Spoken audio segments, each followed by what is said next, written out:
what a day! What a lovely day!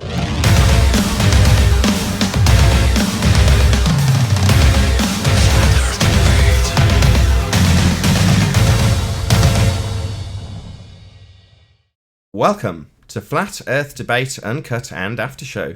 I'm your host Nathan Oakley, and if you are new to this channel, or you've not done so already, then be sure to subscribe and hit the bell notification icon to keep up to date with the Flat Earth Debate. If you'd like to support this channel, there is a super chat that runs alongside each of these shows while they premiere. There's also a PayPal, Patreon and crypto link in the info box below the video. Speaking of Patreon, I'm going to do a quick shout out to all of you who do support me on Patreon. So a massive shout out to Abraham Mohammed, Adrian Quintana, Alistair Main, Billy Highvault, Burn Fat Till My Stomach Is As Flat As the Earth, Chow Young Cat, Dank, Dave Rakia Gafford, David Wayne Foster, Edwin Johnson, Erwin Jennisons, Felix Hung, Fireball X, God Rockin', Henrik86, Jeranism, Joshua Balsimo, Kirsten Smith, Liam Nedrick, Life is Short, Matt, Nagara, Naibai, Qatar Craig, Reinhardt, Rene, Sally Ballis, Silver Umbrella, Skeptic 936, Texas Mike, The Flat Earth Sun, Moon and Zodiac Clock App, theflatearthchannel.com, Tina Baker and Tom Perkins. So thank you very much to all of you for all of your support. Now we are joined by both Discord and G Plus panels currently, as we are in the interim stages between two live debates. So I'm going to raise the mic on all of them and you can enjoy their dulcet tones while I set up for the next live show. Will, can I turn on my radiator or my central heating system to 74 degrees? Then it will be 74 degrees over the entire house, correct? Well, educated numpty, you see, this is called the red herring formal logical fallacy, because the claim is that gas, which in everyday real life always expands in all directions, right? If energy is placed into it, to fill or pressure all available space to it, the claim is that it somehow holds itself back against vacuum. Vacuum being a fancy word of saying nothing, as in no thing, right? And if you have empty space. And if you have a gradient going from 14 psi up to next to zero. Yeah, as I was saying, this is called a red herring formal logical fallacy. No, because it's not a formal logical fallacy. It's a red herring, though. It's a red herring. It's not a formal logical fallacy. And he's using gas pressure gradients as his argument when our question is, how do you have gas pressure in the first place? That's why it's a red herring fallacy, because he's not answering the friggin' question. And you haven't shown me the container that you need for actually for the gas pressure. It's a logical necessity. We already told you that. You're a clown. Do you know the definition of gas pressure? Yep. Are you the one that was... Would you cite Pascal's law right here in the live stream for us? Pascal's law, the fluid mechanics given to the Blaise Pascal, that states the pressure change at any... Hang on. That we don't need a freaking history. Pressure is transmitted right now. Pressure is transmitted through the fluid throughout. Pressure is transmitted throughout the fluid at such a change everywhere. Yeah. Did you get that? Pressure is transmitted through the fluid, so it occurs everywhere. That's it. Please cite Pascal's law and put it in live stream right now. I just did. Transmitted through the fluid, so it occurs everywhere. You understand English? Hang on. Oh, doesn't address any gradient. Pascal's law. Copy. Paste. There you go. It's in the chat. Who do you want me to send it to? That's fine if it's in Discord chat, thank you.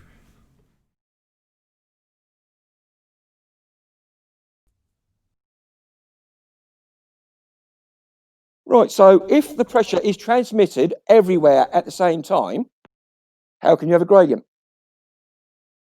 It doesn't exclude it. It doesn't address it. It's not mentioned. It just says what happens when new pressure externally is introduced within a closed system.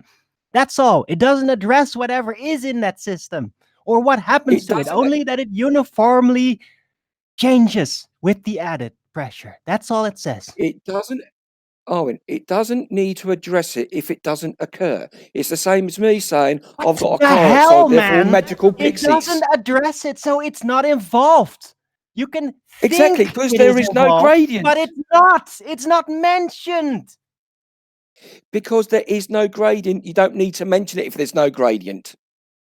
What gradient? What kind of fiction you're trying to create here, but it's not involved in the concept. Hold on a second. Gradient of what?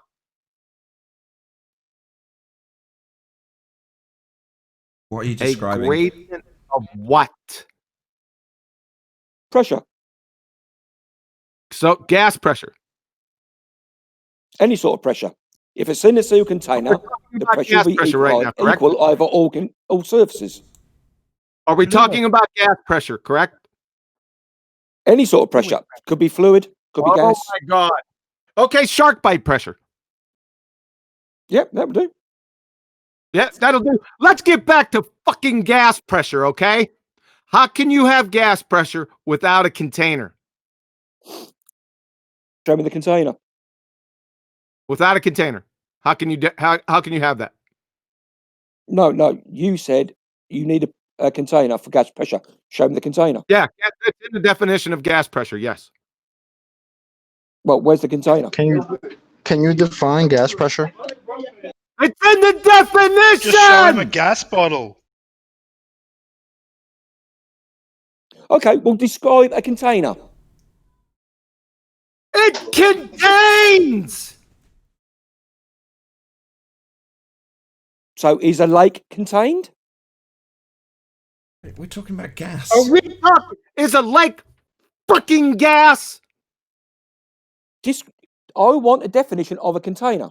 Is a lake gas? I want a definition of a container.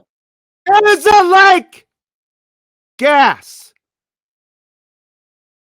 What is the definition of a container? So he won't do it. So what's happening here, we've already figured out that when he won't concede something, John, it's because later on, regardless of his false equivalence that we won't admit to here, he needs to parallel it with something that he's going to claim about Earth. So he's just going to continually ask you about what a container is, rather than addressing the fact that he's just asked you a question in regards to a lake when we're talking about gas pressure. So what, is it another 20 minutes of us asking you why you've used this false equivalency when we're talking about gas? How long now? Because 20 minutes? I want 20 minutes? What your definition of a container is, because you've shifted the goalposts in the past from having a single container. No, that's projection. You're shifting the goalpost. We're talking about gas. You've asked him about a lake. So now I want to know how long before you address this. 20 minutes? No, I want to know what your definition of container is. Yeah, we know. It came after you telling us about a lake. Container. Yeah, we're talking about gas, though. So the preceding question was about a lake.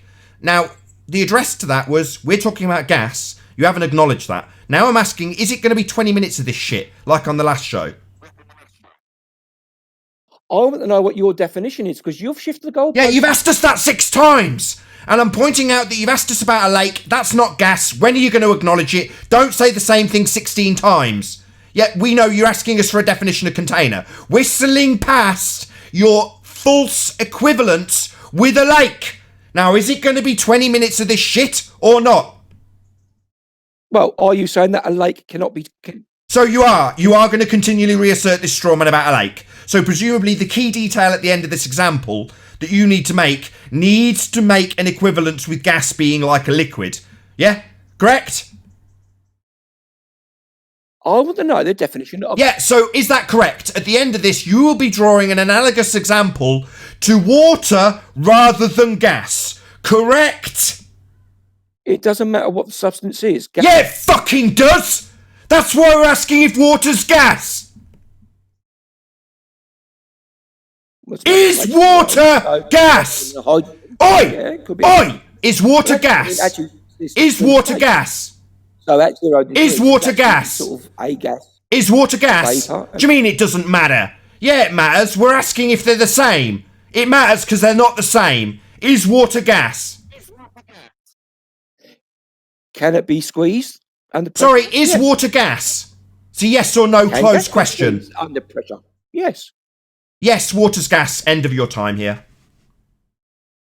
Bye. I want to That's know the end of your time here. Piss You're off. certain- Piss off. No, water's not gas. You're demonstrably retarded. They are fundamentally different. Gas is unbonded. Water is bonded. You don't understand basic chemistry. You're stupid.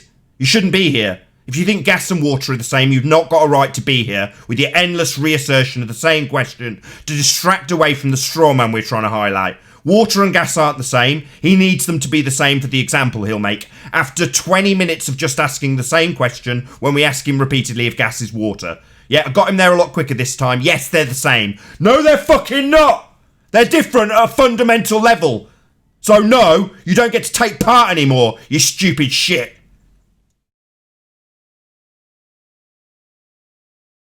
Any other dumb fucks want to tell me that water's the same as gas in Discord? Who's next? We got two of the list of fucktards who believe the world's a globe. And that's where we got them needing to assert their crap argument, and regardless of the point that it gets pointed out that it's wrong, they just hold their position strong indefinitely for 20 solid minutes, while they continually misrepresent the argument, because he's going to make water into gas, a bonded substance that can be held to the surface, versus a gas expanding in all directions. He needs to do that, so he'll obfuscate us indefinitely, totally in the face of us pointing out how wrong and why he's wrong. He'll just deny and ask the same question. Well, what's a container? What's a container? What's a container? Yet you've just used an analogy that makes water gas. Were you ever going to address that? No, of course not, because that's the false equivalence he needs to make as example. So we'll be held here indefinitely. It doesn't matter how stupid they look as a result. He doesn't care that he looks stupid and that we pointed out that he's wrong. Same goes for gradation. It doesn't matter that he has to describe gradation to reach equalization, defying the fact that his example of Earth, oh, well, Earth can't be closed. Why not? Well, because you can't have a gas pressure gradient in a closed system. No, we've shit all over that, and 20 minutes solid of him just asking us an irrelevant question rather than conceding that that's a completely incorrect assertion. Why? Because he needs to make a crap false equivalence at the end of that 20 minutes. That's why. Because come hell or high water, they've got their crap example and they're going to make it, regardless of how wrong it gets pointed out along the journey by us. They'll just indefinitely rump us, talk through us, and ask us irrelevant questions that aren't even related to their straw men. What, define container? Something that contains something? Ridiculous. I And actually why had he some guy refused to arguing with define- me the other day, appealing to the atomic level in order to make it seem that gases behave the same as liquids or even solids, equivocating on the atomic level. At any level, they're not the same. Gases and liquids are different. Period. End of story. End of third grade. But different But states. they're all made of atoms, aren't they? It's different states of matter. You were taught this in, like, what, third year of primary school? I just got to say that was a perfect time to cut him off and get him out of here. As soon as he said that, and then it was a great summary, follow-up summary, fantastic. I couldn't figure out why he was doing. Why are you so content to be demonstrated as having a complete lack of humility? Well, because he needs to make his example at the end. And it doesn't matter how stupid he looks along the journey with this pointing out he's wrong. So long as he gets to make the example at the end, he thinks he's done a good job. Ignore all rebuttals.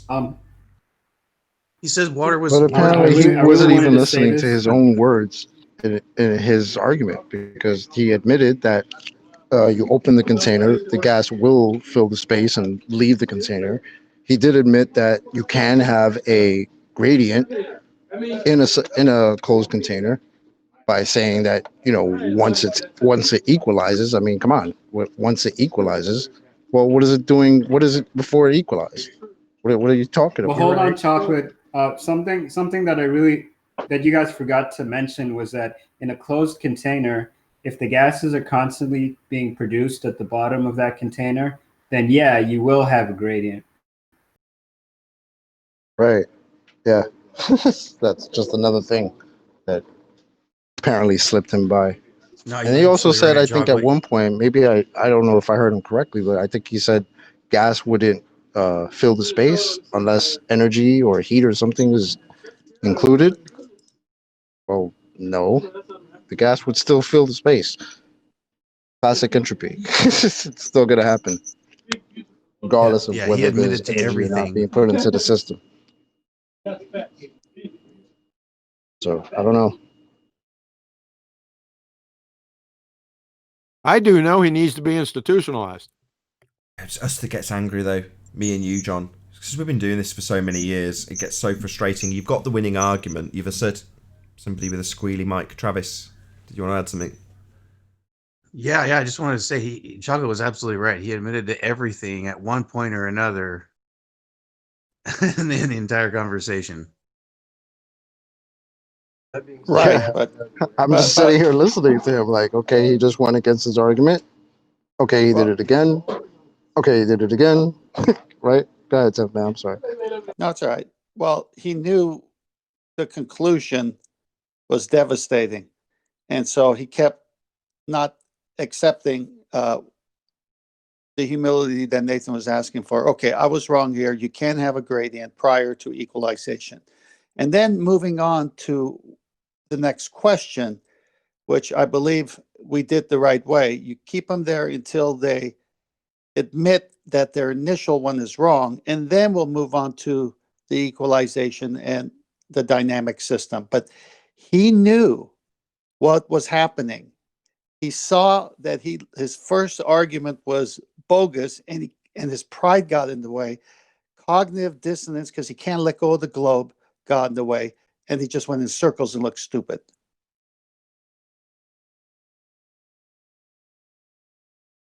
Yep, basically. That's Right, the analogy he tried to use was wrong from the get-go, because the Pascal's law that he quoted is in regard to incompressible liquids, and gases are compressible. Yeah, in the back of their minds, Well, they've just got the solid assumption. Once he got that, to the point, I'm but sorry, brother. it is a sphere. Oh, no, sorry. No, go I was ahead, just go ahead. saying that in the back of their minds, they've just got the assumption that, oh, but it is a sphere. And so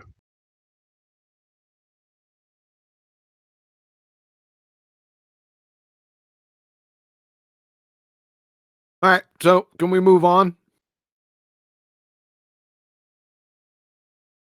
Yes, let's do that. Yeah, we'll have another live show in about 10 minutes. I'm just setting it up. But Oh, yeah. really? Yeah. 4 more hours and all that. Hey, 6 more hours. oh my god. 10 more hours. Are you done? I'm on mute. Yeah, we We're got done. that I'm on mute. airline pilot Any researcher more in color here commentary? again. Okay, thank you. Would you like me to summarize and go through Danny Faulkner's little paragraph here and just tear it to shreds all in one shot? Yes, please. Can you screen share while you're doing it, or is that not doable? Yeah, I want to wait for the live show. Yeah, if you do it on the live show, it's 10 minutes. But I mean, it makes no odds, to be perfectly honest. This broadcast will go out on the main channel on Friday, tomorrow. I'm just finishing up breakfast. I'd like to do it on the live show. Yeah. From a timing point of view, yeah, no worries. That's no problem. But it'll go out to just equally as many, if not more, people doing it whenever. But that makes no odds if it's just breakfast. Yeah, fine. I'm getting a coffee as well, if I'm honest. Yeah, just let me know when you're. Just say, "Hey, John," and we'll roll. We'll roll. Thanks. Okay. But just to continue from whoever said that in the Discord, they were saying they're under the assumption that the Earth's a sphere and therefore they're kind of right, and you didn't expand on that. And I completely agree. So if you're of the brainwashed mindset that you're right regardless, you can't quite fathom the idea of being wrong. That's where you get that mindset. exactly. So, in other words, while I was setting up, I was grinding my coffee thinking, what is that human nature? I was going to come back to the mic and say, is it human nature? Is that just how people behave when they've got something wrong, just because that's how we are? Or is this a globehead trait? Well, it is actually a globehead trait, because due to the brainwashing, as Travis says, they're immediately of the mindset that they're right already. It is just a sphere, we already know. Well, with that as your starting point, when you start making the only argument that has been put forward to defend our question, how you can have gas pressure without a container, then you're going to assert the only argument you've got in your arsenal, gas pressure gradient. The fact that it's getting defeated along the way can't process, because they're still right, and this is the answer. Earth is a sphere in that guy's mind, and the answer is gradient. So therefore, you'll reassert it. It works right up to the way to the dizzying heights of PhD astronomer Dr. Daniel Faulkner, who asserts essentially the same thing. The answer in their rhetoric for a globe is gas pressure gradient. It doesn't actually address the gas pressure needed in the first instance and the antecedent of a container. But that's still the only answer they have, and because of the brainwashing, they're right from the offset. So they're going to keep reasserting it. That's why you get that dogged determination in the face of being demonstrably wrong. Because in their mind, the contradiction cannot compute. So they'll keep reasserting it over and over and over again.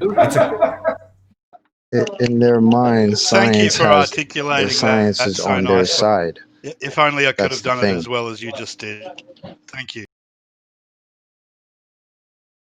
Yeah, and if I can add on top of this, I was brainwashed as well, but I've listened, so I understood. Nathan, do you Well, recall? Nathan, do you recall when he used his initial analogy of a high pressure and a low pressure system? Remember that? Vaguely. Okay, well, he started off with that. He started off here at just above ground level at some point. There's a high pressure meeting a low pressure. There's no container, but you have a high pressure on one side and a low pressure on the other. Now, if I'm thinking correctly, he's trying to say that as you go higher to the edge of the so-called pseudo space, the same thing is happening. However, wouldn't it be backwards? Isn't there the vacuum there and low pressure? Yeah, entropy would increase, yes. The gas would fill the available volume. That's correct.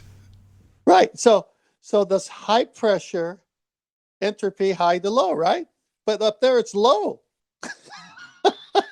How's low keep the high down?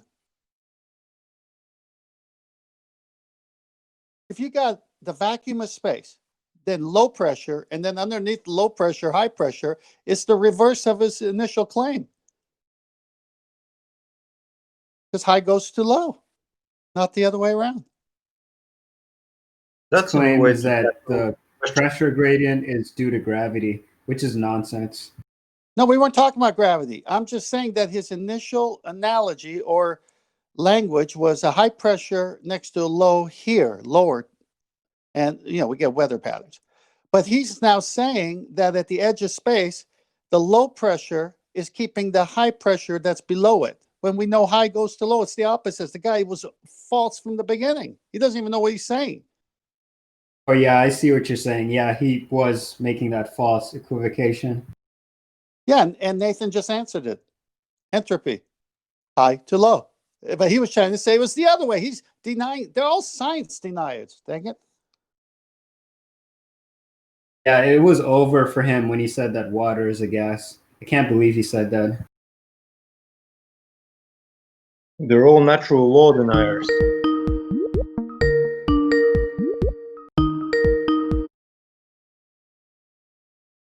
Like I said, it was a perfect time to cut him off and summarize. Market, you kill him, we'll chill him. Thank you. You're part of this recording now, big boss man. Okay. Go ahead. Am I interrupted? Kinda, but that's okay. Just let me know when you finish your segment because I've got a question. Okay. I think you're good. Okay. I didn't mean to hijack. I just wanted. I need an interpretation because I'm trying to find a reference that I'm given and I can't find it. But there's a typo, so I need somebody to help me interpret what is the correct citation for what I'm looking for. Just bear with me while I get to the page. There.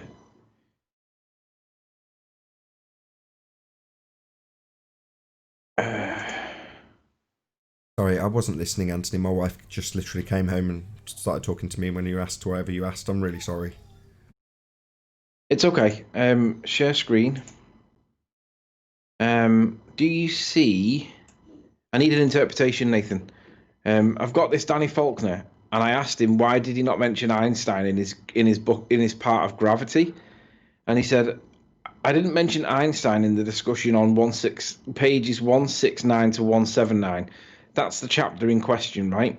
But then he says, if you were to consult the index of my book, you'll find that I did discuss Einstein's work where it was relevant on pages, and then he gives this.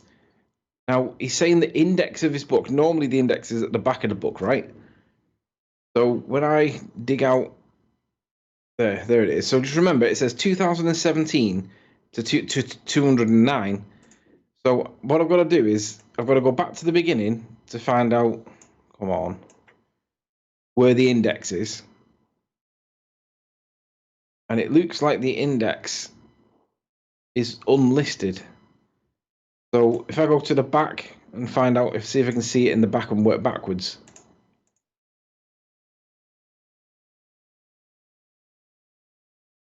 Right, so I'm not seeing the index or the page number, because the page number I have, the highest number I seem to have is about 377. But he's saying 2019. I mean, if I go back to what he says, says Einstein's work where it was relevant on PP page 2017 to 209. What do you mean by this? I don't understand. 207. It's what? 207? Yep.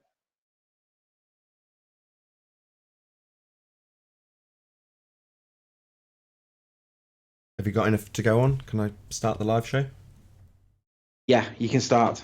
Are you going to be needing to screen share again, or should I move off Skype? No, I'm just going to read it. Okay, I'll move you off for now. Let's just set my screen share back up to look pretty. Bear with me a sec, and then I'll go live.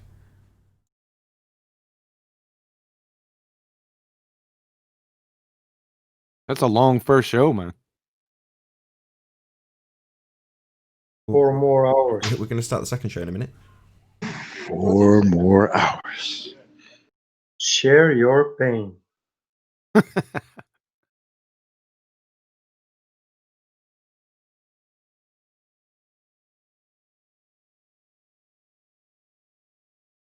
Oh, what a day! What a lovely day!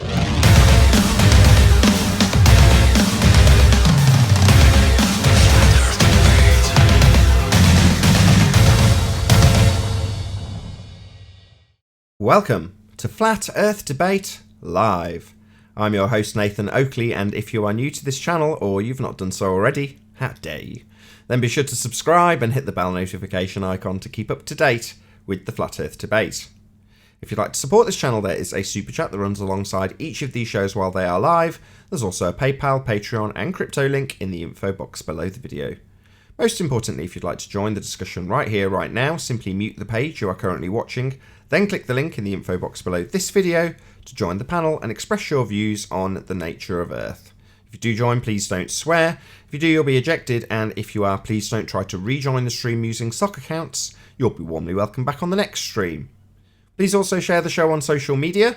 Sharing the show obviously increases the live audience, but this in turn increases the chances of a more diverse panel, so please share the show. And one last time, if you're new to the channel or you've not done so already, then be sure to subscribe and hit the bell notification icon to keep up to date with the Flat Earth Debate.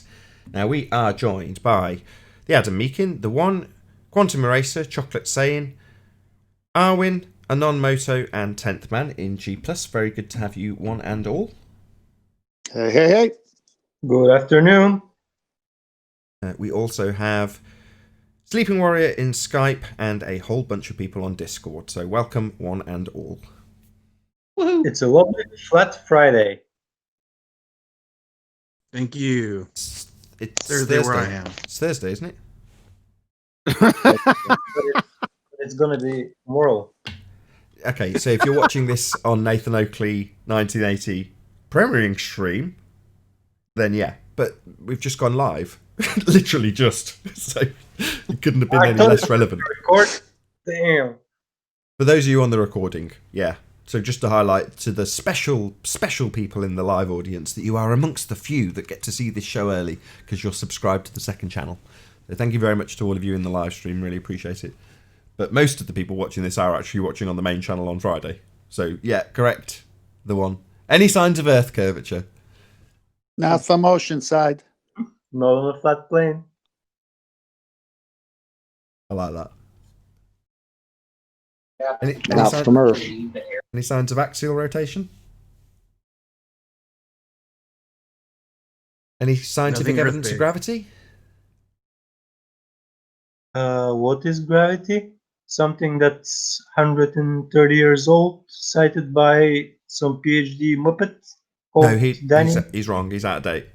The current bullshittery is the bending of a conceptual medium known as space-time to give rise to a not actual force known as gravity. Ah, you mean the bending of the minds of the religious zealots? Yeah, their concept called space-time. Oh, that makes sense. So no scientific evidence about that bullshit. Sorry. No. Any evidence of a self-perpetuating molten iron core at the centre of a presupposed spherical Earth? Only in a Hollywood movie. Only in that movie with Bruce Willis. What's it called? The core? Yeah, the core. You're goddamn right. Any evidence of the distance to the sun? No. How would you go around establishing a distance to the sun? Would you use an equation? Use a ruler. Is Highlander around? Yeah, but it seems to. I mean, if you try to use a ruler, the more you approach the sun, it seems like it's receding away from you, doesn't it? Yeah, I mean, ideally you'd need to know what it is first to know if you could ever reach it with a ruler. But we don't know that, and neither do they. I mean, they've got their assertions about what it is, a gas in a vacuum, but that obviously has its own problems. I mean, any evidence that you can have a gas pressure without a container? Highlander here. I did actually say never come back again, although that's just a threat. That isn't true. I don't ban anybody. It's not my server. Just total bravado when I was like, never come back here again, Highlander. I think he needed a day off.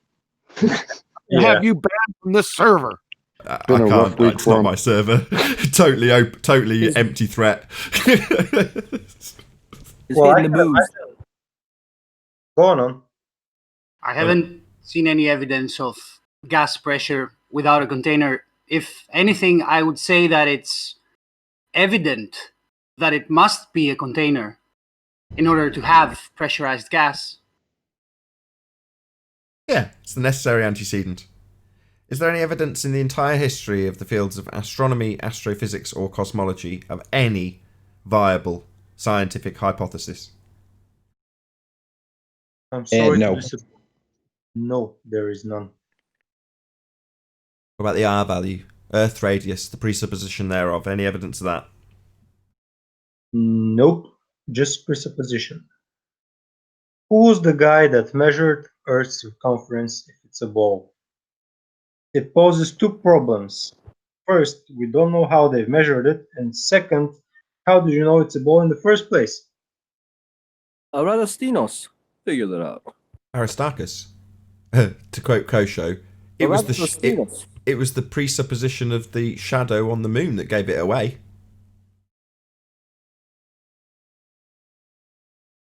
Yeah.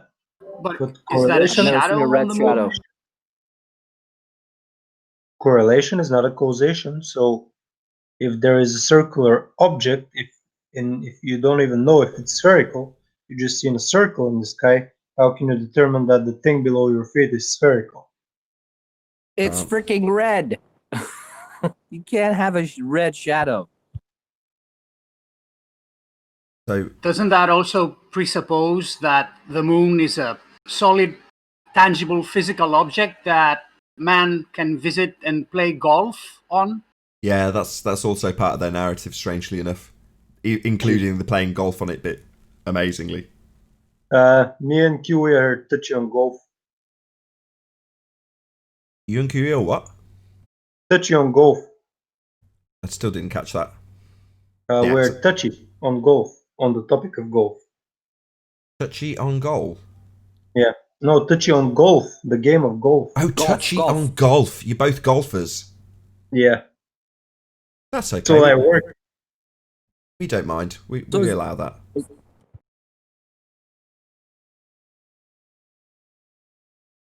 It's all a giant sand trap. I've Dan, if you're a golfer as well, mate, I've found that if I shank the ball off one way, I tend to blame Coriolis. Yeah, that's a good excuse, yeah. Don't worry, Adam. You're still top flight to me. The 10th man top flight is not in production anymore. They don't make those balls in 5 years now already. That makes the joke even better. You don't know how old I am. Hey, Adnan, you said Pretty something. old. He's got an iPhone 8. Yeah, there you go. What? Adnan, you said something about Bruce Willis being in the core. I didn't see that movie. Was that the movie where they go where? No, Bruce Willis. What happens is the core stops. So Bruce Willis and some guys build a thing with NASA, and then they dig a hole, and then they use nuclear bombs to jumpstart the core, and then everything is okay. Okay, so I didn't see the movie, but you say Bruce Willis was in it? I'm vague, dude. I don't remember Bruce Willis in the core. This is not in that movie. I don't remember Bruce in that. Maybe it's the guy with the blood chin. What's his name? Nah, it's Bruce Willis. Black. He's driving to the oil rig. That's Armageddon. That's Armageddon. Yes. Who the hell's in the core? Sorry, have we got an appeal to Bruce Willis fallacy going on or what? Yeah. Because everything is Bruce. You're talking about Armageddon when Bruce Willis is mining on an asteroid that they sent him to. Hey, Chocolate, the Bruce Willis fallacies die hard. Oh, God. Oh, my. I should have known. Right. Should have known. Before it gets out of hand, is it Anthony or Sleeping Warrior and Quantum Eraser still around? Yes, master. Is Kiwi there? You there, Kiwi? You back yet?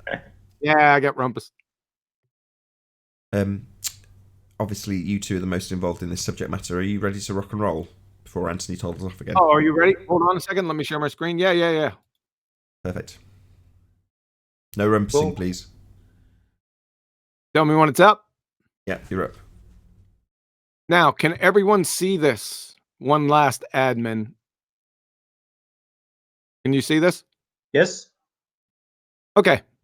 This is Dr. Danny Faulkner, PhD astronomer, in his reply on Facebook to our own Tony, Anthony Riley, aka Sleeping Warrior.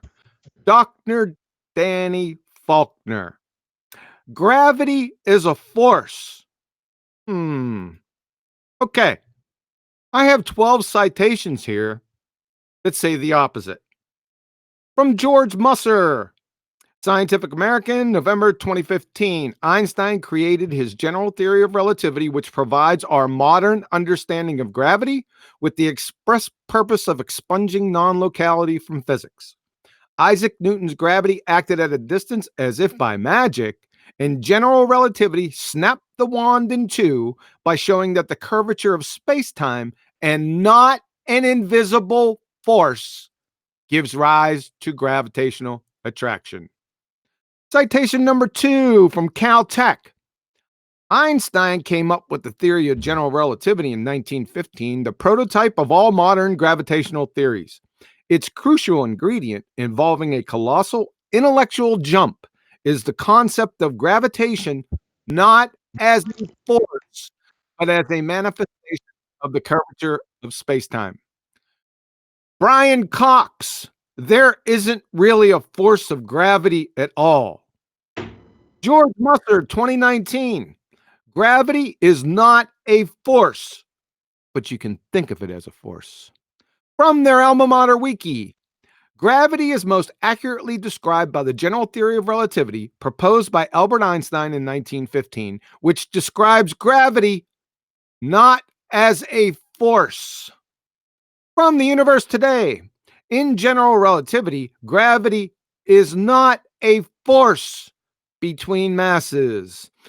Strictly speaking, gravity not as a force.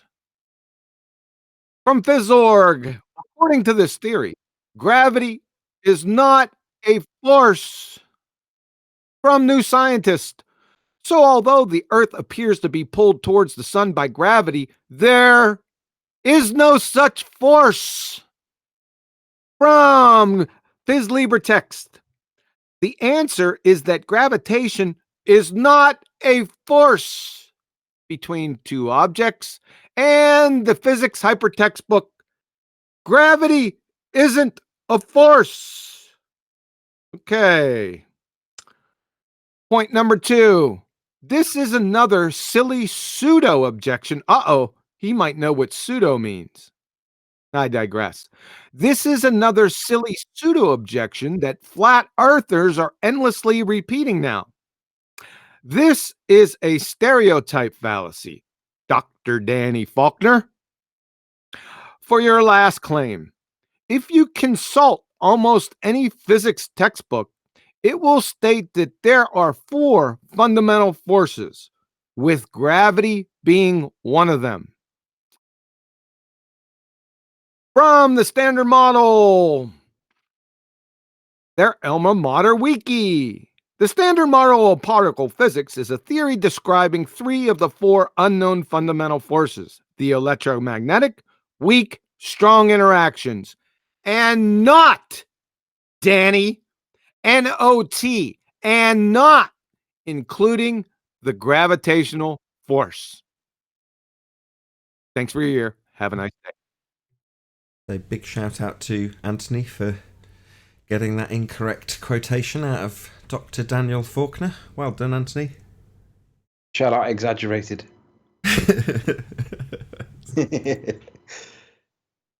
How can you write a book, right? I had a look at what he claimed. I criticised him for writing a book without mentioning Einstein when talking about gravity. And he corrected me and said, if you check in the index of my book, you'll see I mentioned Einstein where it was relevant. And I'm like, oh, so it's not relevant to talk about Einstein when you're talking about gravity, right? So I looked at the part where he was referencing Einstein, and he's doing it in relation to special relativity rather than general relativity. And he's arguing about whether light and Sagnac effect and movement of Earth and gravimeters and all the things to do with motion, he's arguing it in that context. And so he's not even addressing general relativity. He's referencing special relativity and whether or not the ether exists and all that nonsense. I mean, yeah, that might be a point in that context, in that conversation, but you can't have a conversation about gravity and not mention Einstein unless you're deceiving people. Either that or you've just forgot to wiki before you wrote your book. Hold up. He's saying that this is something flat earthers are all parroting, right? Well, all those citations John read, are any of those guys flat earthers? No. Right. So kind of shit on himself right there then, huh? Because Neil deGrasse not a flat earther, Brian Cox is not a flat earther, George Moose is not a flat earther. But yeah, you seem to think, Doctor, that it's just flat earthers that are saying this. You're out of your mind, Doctor. Dr. Danny Faulkner doesn't realize that Einstein paging is the doctor. I think the doctor should go and see a doctor. Yeah. He got his doctorate from the same place that Dr. Dre got his doctorate. One sec. Just, do you want to conclude your point, Anthony, and then if QA's got anything to add? Yeah, Danny Faulkner. I suppose the point really is he's pushing the wrong science in the first place for gravity. Failed to mention the current science. When challenged to do it, described it as irrelevant. Didn't present any evidence to support his relevant science being credible. Obviously, we all know that Einstein is the current science, rightly or wrongly. Doesn't matter whether it's right or wrong. The point is that that's the current rhetoric that they've got to address. And we know that it was last considered to be a force in World War I. Yet he's written a book as a PhD astrophysicist telling people about gravity. And I just can't understand how anybody could write a book and fail to be current in his citation for science and gravity. It's ridiculous. We need to bully this guy because this guy's pushing pseudoscience and he doesn't realise it, or does realise it, but doesn't care. Okay, just last but not least, QE, if you want to add anything. Yes, Dr. Danny Faulkner, astronomer, PhD, University of South Carolina, is a lying psychopath and a pseudoscience pretender clown muppet that's just been demonstrated right here today again. Thank you. Yeah, another big shout out to Sleeping Warrior and Quantum Eraser for obliterating this PhD astronomer, Dr. Danny Faulkner.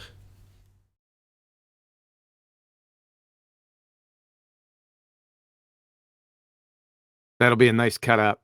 Yeah. Thank you. I was getting so frustrated on the last show. I was like literally pulling my hair out while Anthony's like, I'm just going to cut that bit.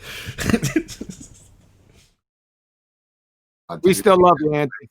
We do. You're still ace. That's why I told you guys, calm down. He's just excited because we got Danny on the hook. So let him do what he's got to do. We'll get it. So yeah, good shit, Riley. That's a toe tag. Been approached. It definitely is a toe Careful tag. though, not to blow out your voice, man. You can't the We full need to do it in volume such a up way every that single all day. we need to do it in such a way that all the flat earthers mirror it, so that it's not like necessarily personal to him, but it's like it's impersonal, but it's capable of being passed around everybody. Because I don't know how we can. How can you get such criticism, obvious criticism that's on topic and valid, and just kind of flippantly dismiss it with a hand wave the way that the guy is doing? It's like we need to jump on him, like do this now. So let's get a toe tag going. Especially saying things like only this is some crap only flat earthers are parroting. Like I'm straight off of this dude, bro. Like your own narrative is telling you it's not a freaking force, and you want to lay that at flat earthers? It's a joke, bro. Doctor, that's a joke.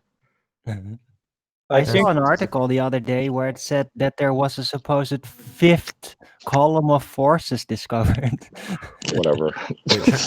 Quick shout out to Cleary, who's just hit the super chat. Says you can find Faulkner's book in the fiction section. Thank you for the super chat, Cleary. I think that He's gonna come out with part 2, falling flat 2. How falling flat fell flat.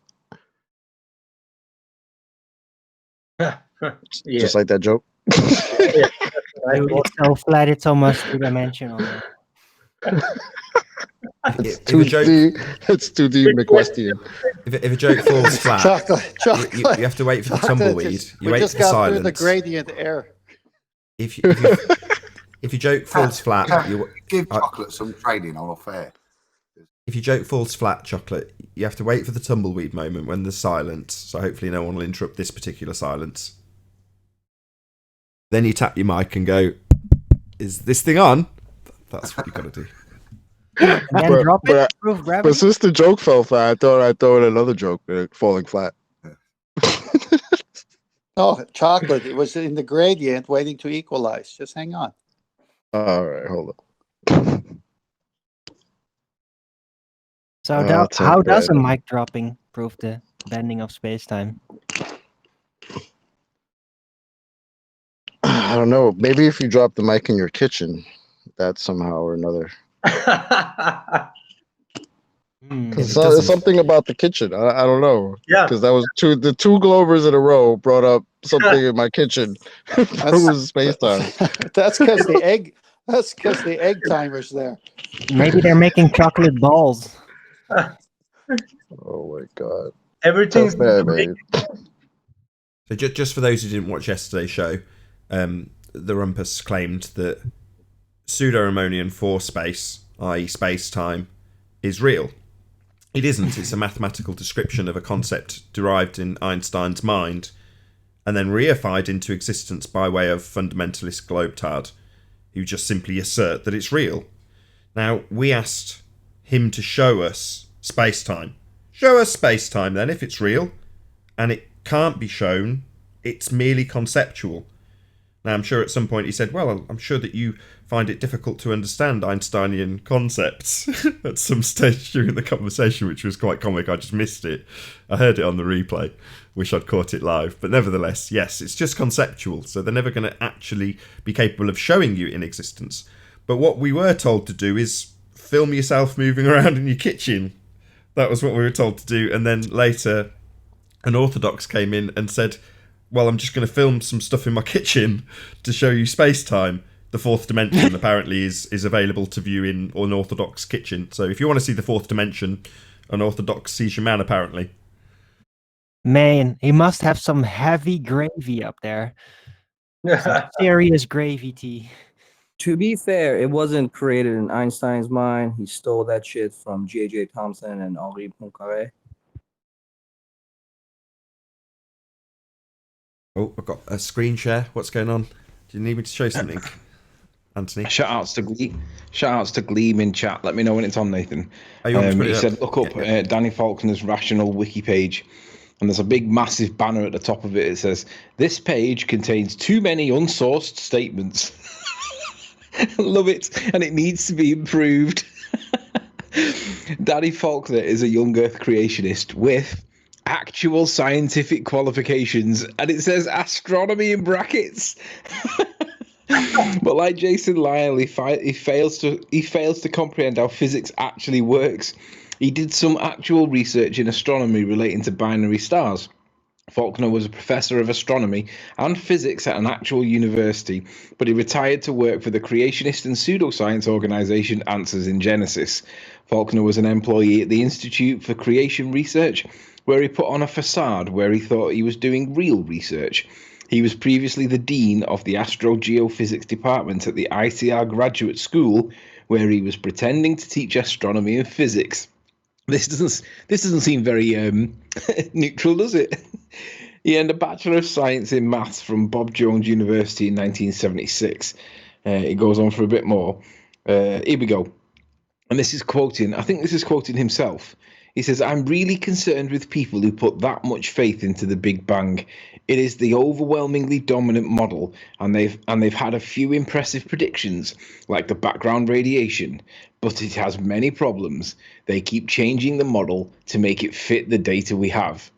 As a Christian, my biggest concern is that it doesn't agree at all with Genesis' account of how the world came to be. And my big concern is that when you make that the fingerprint of God, as it were, then when the Big Bang is discarded, what does that do to Christianity? Huh? John, are you listening to this, John? What the hell? But I am. I'm listening to it. The guy who denies Genesis, Rakia, the firmament, is now saying this? Are you kidding me? And he said that the model changes too often?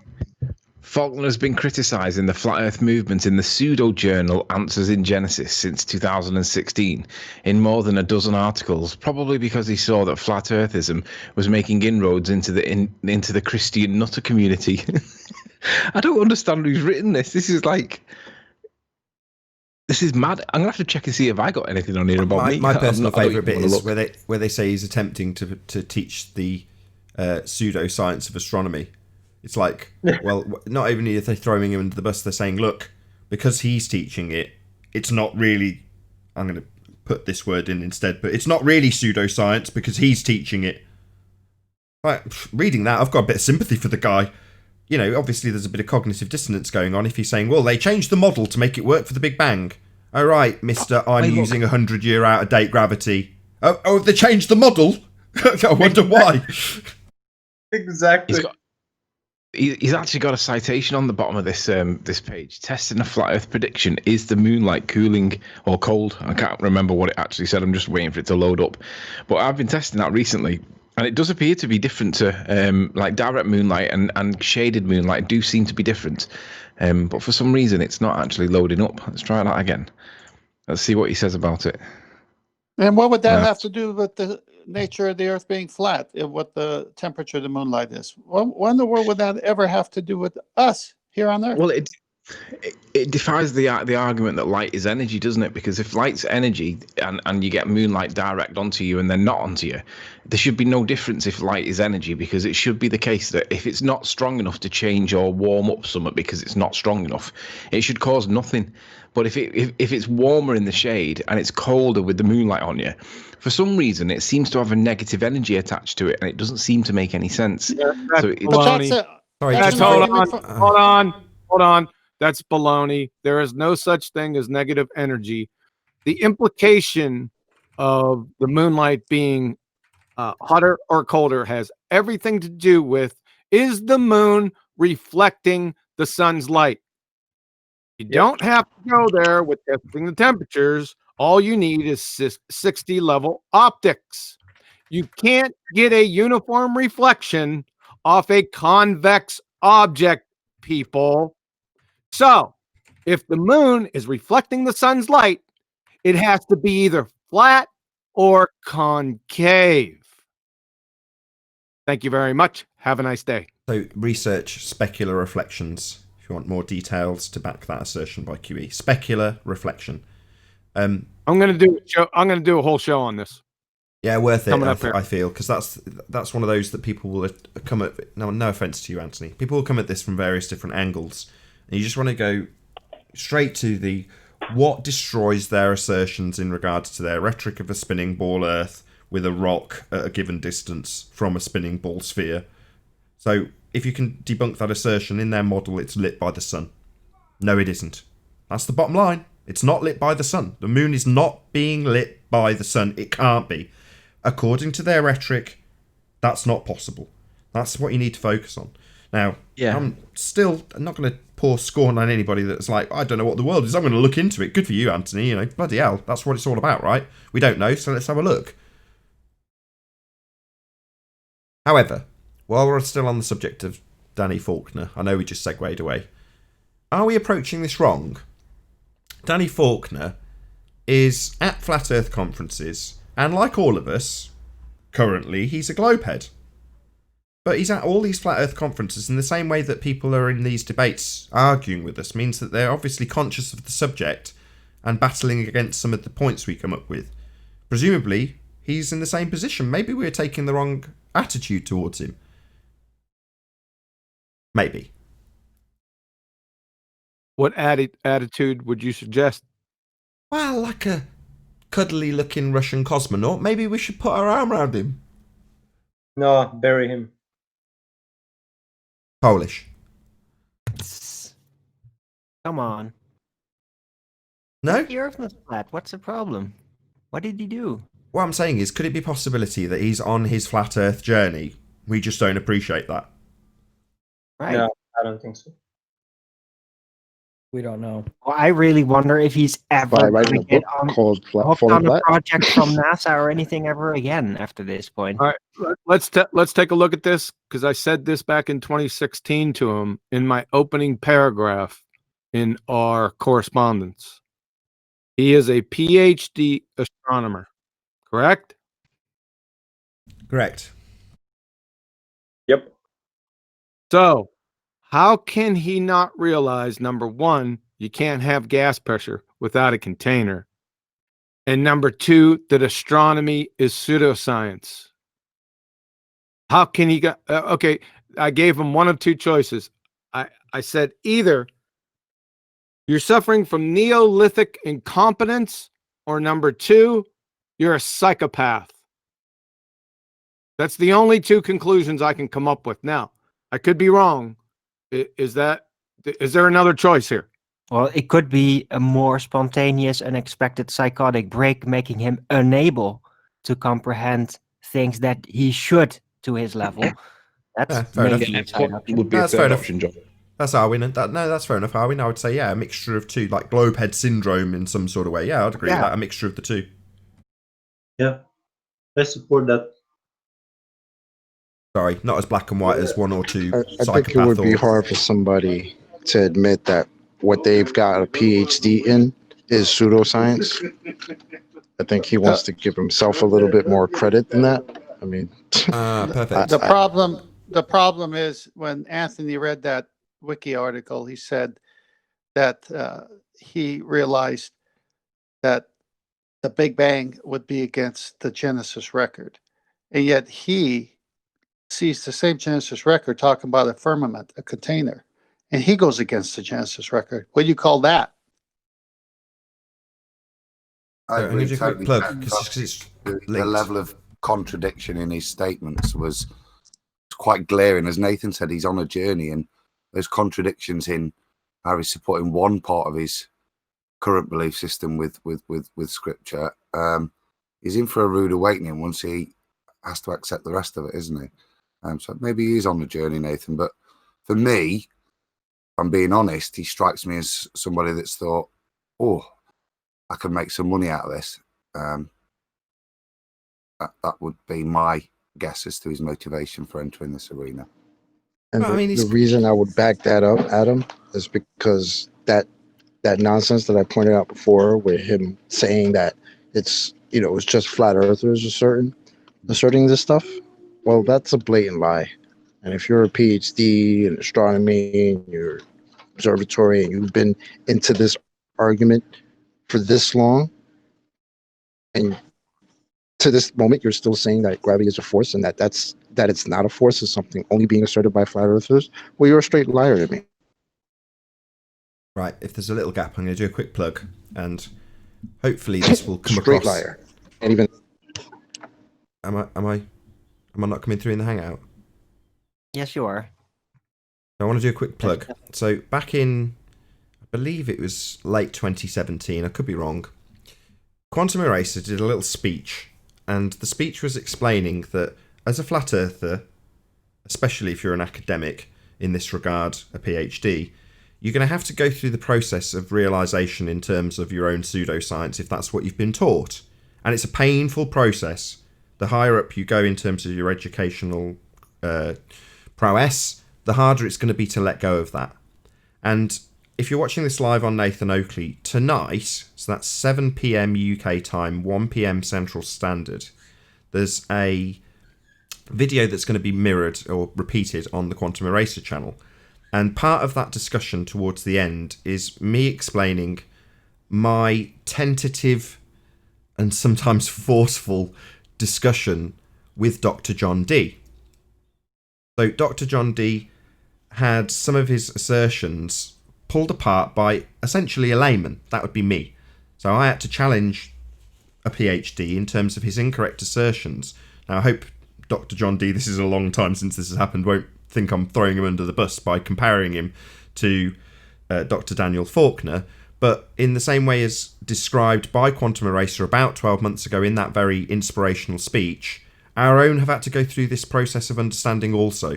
The distinction between pseudoscience and science is where we win this argument, and many of our own who've paid considerable sums of money and time and effort to acquire degrees at some point have to understand that part of the rhetoric they've been taught has been hijacked by pseudoscientists. Now, if it's the case that Dr. Daniel Dee is going through that process, he's going to be fighting against it whilst having the cognitive break described by Arwin, a psychotic episode, if you will, because he's fighting against everything he stood for, taught, and invested in for the entirety of his adult career. That's not, in some ways we need to have a certain degree of empathy for these people. And it's much easier when the person is self-confessed flat earther like Dr. John Dee, because you appreciate that to a certain level they're going to be willing to at least have a discourse with you, which we did. It took about a week or 10 days. But in this case, Dr. Daniel Dee is on his own journey, and we don't know where he is in that journey. We just know where he's incorrect, making misrepresentations of our argument, using stereotyping fallacies, etc., etc. And yeah, we're going to continue to expose that. But on the other hand, it might still be pertinent or prudent to still look into that avenue, i.e., does he need an arm around him? Because that, he's obviously not unfamiliar with the level of ridicule that he's had after you reading out that wiki article, Anthony. Right? He's obviously not. He's suffering the same sort of ridicule we suffer because of being a creationist. Yeah, he is. Interesting. Very interesting. It's changed my attitude. You reading that wiki article to me has completely changed my attitude. Not necessarily going to change the way I approach this, but certainly makes me consider other aspects of this person as an individual, not as a representative of the heliocentric deception, which he is, but as a person, as a man. You've got to question, well, where is this man? Why is he here? It's the same questions we were asking before, just with a different mindset, right? Right. I think, Nathan. And how long? Sorry. Um, How long did he come out for this? Because it might be that still hasn't, the consequences really haven't caught up to him yet. I bet they have. I bet he realizes. No, his career depends on this. It's inherent to his being. It's part of him. So I'm sure he's considered that, Arwin. He can't not have. That's the point I was going to say, Nathan. From reading that article, for me, it changes the route of attack. The thing that's actually going to make him change his mind, for me, would be not Anthony's approach, but 10th man's, and turning him to contradict his scripture that appears to be quite foundational in his the other abuse he's taken, the other ridicule he's taken. So that would be the route for me. Just yeah, I didn't mention, I wasn't specifying the conscious consequences, like the realization part. I'm pretty sure that probably entered him this point. I'm talking more about the consequences, him being an astronaut and doing that. He's not an astronaut. What? It just misspoke. Astronomer. I know what you meant, Arwin. It's just a misspeak. Yeah, astronomer, yes. Something astro. Yeah, it's part of him. I just want to propose something to Nathan. Go on. You think you can make like a small invitational video for him, like if he would like to join us for debate? Not for a debate, but just for a show. We can't have QE here though. It'll break off. The thing is, how can he join us without having a debate when he's in conflict with us? Well, no. Well, to answer that, the one I'd say, yeah, the way I would approach that, given our current discussion, would be to suggest that we look for things we agree on, at least in the initial stages. In other words, try not to necessarily be confrontational. Inevitably, that will occur. I'd be a liar if I didn't agree with, was it Anthony that said that that's going to happen anyway? You know, that's inevitable. But rather than saying we want to attack you and discredit you, let's actually see where we agree, and then let's see where the discussion goes in terms of where we disagree after we've sought common ground. I'm just spitballing here. Be dead in 5 minutes. What if he goes to Ranty's show? Because Ranty's is a little bit more calm and a little bit more. He's willing to, at least toe the line of the ballers, just for sanity's sake. Yeah, fuck you too, and on. What? Did I I'm miss just joking. I'm just kidding. Just making your point whilst disagreeing with you comedically. Ogres die on this show. Has it been 2 weeks? Has it been 2 weeks since his last video? He's probably dead. Yeah, he's probably died. Yeah, where is he? Maybe he was trying to make a photograph when it was really, really cold, and his foot and boots and all froze into the ice, and he couldn't get free. His section in the Ballbusters intro, in my humble opinion, is by far the coolest bit. Does anybody agree? I know, Chocolate, you probably think yours is. If he does a Patricia on us and disappears, then we need to remake the video. Nah, he's about. I speak to Ranty, he's around. Isn't he using his camera and his drone for some other purposes, Nathan? That was a joke in a private message thread. Just a joke. Don't repeat it. What did Nathan Nothing. say? Let's move on. Any evidence that you can have gas pressure? Stop gossiping. No. No, But I think Ranty's still around. Just so it doesn't get dangled out there, Arwin. I was pretending he was using his equipment for nefarious means. That was a joke, though. Hey, Nathan, I think you maybe we're reading too much into Danny Faulkner's plight and giving him too much of a leash here. He did get educated in pseudoscience, not real science. So he's now arguing with flat earthers of all types, whether it's a Christian flat earther like me or others who believe in the flat earth. But then when it comes to creation, because he says he believes in God, he's got to believe that a creation must have had a creator. So he can't go with a Big Bang. But he doesn't feel it's safe to go against the pseudoscience education he's received to be the astronomer with the PhD. So I'm with Adam. I think he's doing it for money. I think he's deceived on this side. And I think he's liberalizing the Bible wherever he can liberalize the Bible. But that's between him and God. But we can cite it and we could address it. And that's what we're doing. Yeah, exactly. But the other thing is, just by having this discussion, it demonstrates that we're not monsters. You know, Anthony's attitude, albeit correct, we should bully him on topic, not personally, in this regard. Yeah, that's correct. We should. Absolutely, we should attack the matter. That's what you mean by bully. I presume you mean attack the subject matter. Yeah, always attack the subject matter, never attack the person. That's the big flaw that the ballers do. They attack the person always and ignore the message. And it's like, well, I was about answering how you can have gas pressure without a container rather than telling me something about my mum. It's like, who cares? Yeah, I take my words back. Don't bury Dr. Danny Faulkner.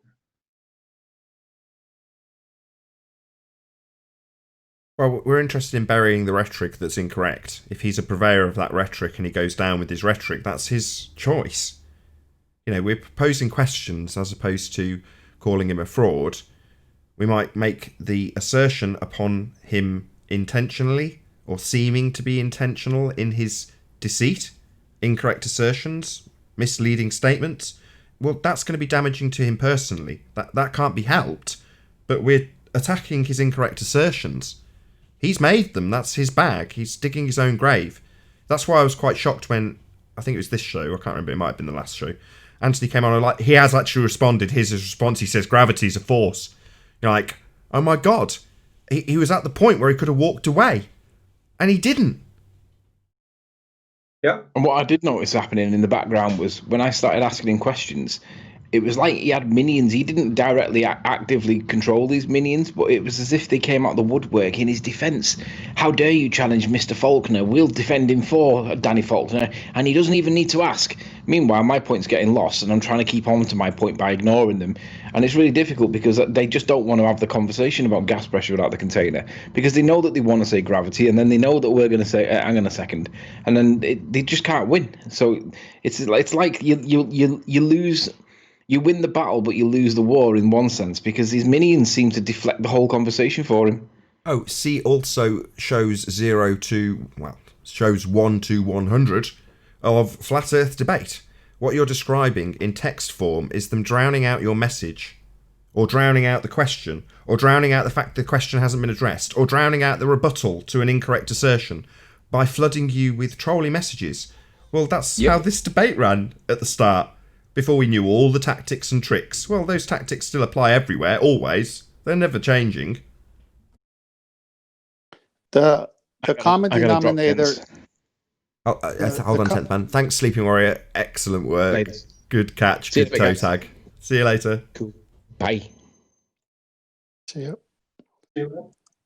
The common denominator is when QE comes on and says, what's the scientific method? And then when the ballers come on and they don't use the scientific method, when they cite the sources that they're citing, right? It's observation, it's opinion, it's this and that. We use the real strict, narrow definition of the scientific method that deals with the natural world as proof against their pseudoscience. The same is on the Christian side. When I meet up with a Christian who misrepresents what the Bible says, literally says, I have to say, wait a minute, are you making things up as you go, or are you going to believe the written word as it was written for us to know about who God is and what he wants us to do? Because you're changing it if you're going to say the firmament is allegorious. It's not written in that kind of language. So this is not just on the level of science and pseudoscience, it's on the level of what the Bible actually teaches, and then the various versions of liberal interpretation that Christians put on it when it's not convenient for them. So it's not convenient for Dr. Danny Faulkner to have a firmament because he's a what? PhD in what? Astronomy. Yeah. Well, how can you have a firmament in the current day of astronomy? Now, you could have the study of the stars within what the Bible says. They're within the firmament, but he's not saying that. He's buying into outer space, violation of the second law of thermodynamics. So he's got a fight with real science. He's got a fight with real interpretation of what the Bible says. He's got two fronts he's losing on. Yeah, good summary.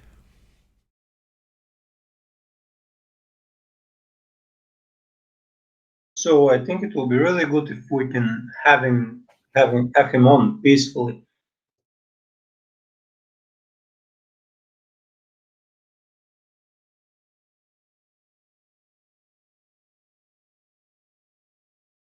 I don't think it'll happen. Yeah. See, on the other hand, we can have Neil deGrasse Tyson barbarically.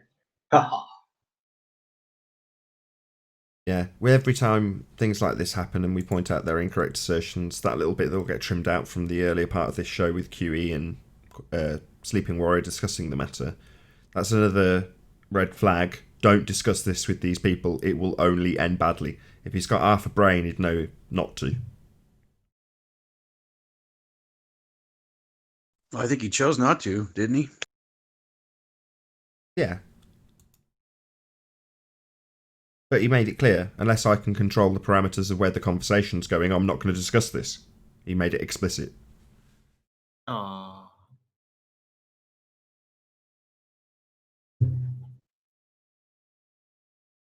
So you must have full conversational control, basically. What's left? His story?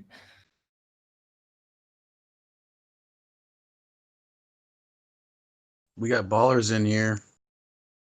Yeah, let's get him. Looks like Zanuck has upgraded himself to 3.0. Ooh. Not that anybody cares. Is he looking in 3 forums simultaneously?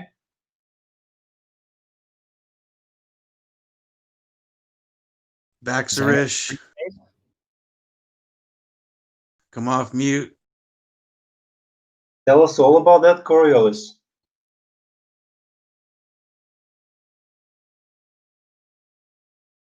M1, come off mute. What do you got to say?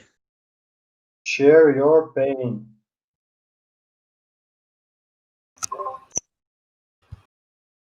Oh, Here, there you Globey, go. Globey, here. Good morning, gentlemen. Have we seen Coriolis today? Good try. Which kind? Earth-based Coriolis? Oh, ballers. They never speak up when they should, and they never shut up when they should. Earth-based Coriolis, mean like the jet stream? All of the examples Wait, of... didn't you hear, Zanuck? Didn't you hear Coriolis got retired? Well, how did it get retired? Oh, I'll tell you. All of the examples of Coriolis that come from your side of this argument start with the presupposition that Earth is turning before the example of Coriolis gets given. So it starts with the presupposition of a rotating, non-inertial globe Earth, and we won't allow you to beg the question in that regard. We see effects, and we then try to figure out why those effects are occurring, and then we make a hypothesis that it's due to something rotating. Yeah, you won't dangle the word hypothesis either. Your presupposition that Earth will be spinning will be in effect for every one of these examples. You saying that we observe effect and then decide that we're going to presuppose Earth is spinning, i.e. you reverse the order, doesn't change the fact that you're going to be utilising a presupposition of a non-inertial spinning reference frame that is a globe Earth. That will happen. No, if you see a ball deviating when you throw it and not following Newton mechanics, you say, why did that happen? Then you say, I don't presuppose, I conclude that it is rotating due to that effect. Yeah, that's the same. That's you just saying that I see an effect and decide that I'm going to call it Earth curve rather than saying I'm deciding Earth is turning and then attribute an effect to it. It's just I've just said, Zanuck, I'm not going to let you reverse that presupposition and get away with that either. How dumb do you think I am? then you say, why is this curve happening? Why is this curve? Yeah, and you conclude that it's because Earth's rotating. Yeah, you make the presupposition afterwards. You're going to just say it 5 more times. I've already told you I'm not going to allow this to happen ever again. Your presupposition, regardless if it comes after you observing the effect or before, will not be tolerated any longer. No. I told you I'm not going to presuppose that. I'm going to tell you that that's my hypothesis. So I told you this a while back, Zenik. You already did that. Okay, on the ball. He wants to do it regardless. Let's do it. Let's do it. He said it's my hypothesis. Well, if it's a scientific prediction, it would require that you vary and manipulate that which you assume causes the effect. That would be the independent variable. You cannot vary your presupposition that Earth is rotating. That is not something that is within your capabilities of variation. So this is not going to ever become a valid hypothesis. This is nonsense. I didn't presuppose anything. Yeah, you did. Yes, you did. You started out with a ball. Literally. I didn't Yes, presuppose it. on a I ball. supposed it. That's literally how you There's started. a difference. I see the curve, and therefore I then hypothesize that that curved path, that trajectory being curved, doesn't follow Newton mechanics. So I now suppose, not presuppose, I suppose that's due to we're being in a rotating object. Third time. Whether your supposition comes before or after is irrelevant. It's still your supposition that Earth is a rotating reference frame, and it will not be tolerated. Okay. Told you this coming a while back, Zenik. This entire argument from jump was begging the question fallacy. So, yeah, I told you. You're going to have to prove your Earth is spinning before you decide to tell us that some effect that we don't actually see, Earth-based, is actually proof of your rotation. So sorry, Zenik. Foucault pendulum. You know how those work, correct? You're not going to get away with it. You're going to presuppose that the effect of Foucault pendulum is because Earth is rotating underneath. Yeah? Your supposition will be in play for this example. So regardless of what you say, we're not going to allow you to talk about Foucault with a presupposition that Earth's spinning underneath it. No. Well, what's moving then? How is the base moving if the Foucault pendulum will be moving in a plane, a fixed plane of path? Who gives a shit? It's a man-made device. So what does that have to do with anything? So it doesn't have anything. It has no bearing on nature. It makes no difference what this man made. I'm responding to you, Zenik. You're not going to get many chances to talk through me on this occasion, I assure you of that. It's a man-made device. It's not a naturally occurring phenomena. It's beyond the realms of science. Why is it doing that? A man made it. That's why. But not just Man that. made He it, therefore claimed that the base appears was to moving. rotate. That doesn't make any sense. So man made something, and it magically rotates on its own. It's not a natural phenomena. Science is exclusively interested in the physical and natural world. Natural phenomena. This bloody man-made device, the cause is man. That's your cause. So you telling me you've got a hypothesis is stupid pseudoscience, and I'm not interested in you utilising these words to weasel in your suppositions. No. How is it pseudoscience? But you already presupposed. How You is it started out pseudoscience? by Because saying it's not. The base was moving. What's going on? Sorry. What's going on? It's a man-made device. Man made it. That's the cause. A man making it. It's not a naturally occurring phenomena. So no, you're not going to take me to deviating pendulums in nature that you need to figure out the cause of. All right. Tell me what natural is. I couldn't give a shit. You're not going to get to beg the question of Coriolis here. Earth's not rotating. We're blatantly stationary. There is no examples beyond presuppositions, and you don't get to beg the question here. You're not going to get to ask me any questions about the subject either. Earth's not rotating. Beyond a presupposition that it's rotating, there are no examples. Really? The things weigh less at the equator than they do at the North Pole? That's a formal logical fallacy called affirming the consequent. Affirming it? No, I'm proving it. Not. If there is different weights as I move towards the presupposition of an equator, then I will see different weights on an equator-based Earth. It's if P, then Q, Q therefore P, and affirming the consequent formal logical fallacy. Very good.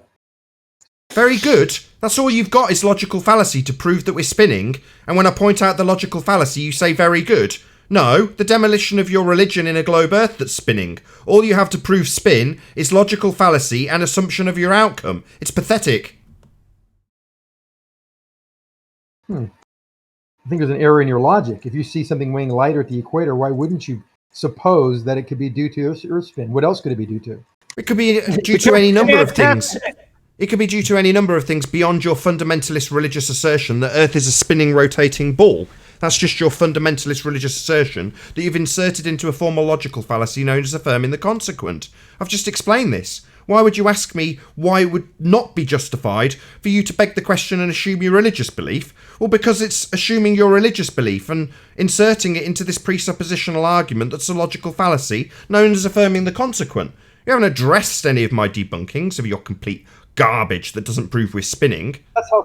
That's how science works. If you're a person of science, That's not how science works. Well, Science works by establishing the cause and effect by varying an independent variable after observing a natural phenomena, formulating a hypothesis with a null, and then systematically experimenting to validate or invalidate the cause of that effect. The cause in this example being an Earth that you presuppose rotates. Well, you're never going to vary that. This is definitely not science. That's absolutely outrageous. You are a pseudoscience, pretender clown, globe-tard, religious fundamentalist zealot. And all you can do is assert your fundamentalist religious belief rather than proving it. And the way you assert it is through logical fallacy. And with that, I'm going to say if you are watching this on the Nathan Oakley 1980 premiering stream, then stay tuned, as there will be an after show to follow. Unfortunately, if you're watching this live on Nathan Oakley, then this is where we bid you farewell. A huge, massive, enormous thank you to all of you who smashed the super chat, liked, commented, shared, subscribed, and all that good stuff. Be sure to check out nathanoakley.com and the Flat Earth Debate Forum to keep up to date with the community debate. Of course, a massive thank you to all of today's G+ and Discord panel for making this show possible. Stay tuned if you're watching on Nathan Oakley 1980, and I'll see you all in the next video. Oh, what a day! What a lovely day!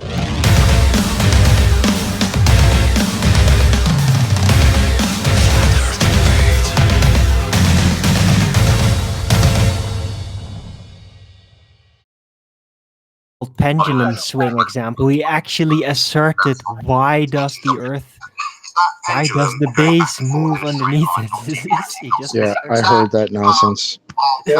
Hold on, there's audio chaos in Discord. Nathan's attention. So when I make an assertion or I create a hypothesis, isn't it in science to try to dispel that, to try to prove that wrong? That's how science works. You don't need a hypothesis if you already know the cause of something. Yeah. You didn't prove anything. You just claimed it. It's not. There's no proofs in science. Yeah, there is. You validate or invalidate your hypothesis. It's empirical. Oh, you prove or disprove your hypothesis. That's what makes the method empirical. Saying you don't prove anything in science is you rehashing a 6-month-old argument that we've shit on about 20 times. Yeah, you do prove things with science. That's the point.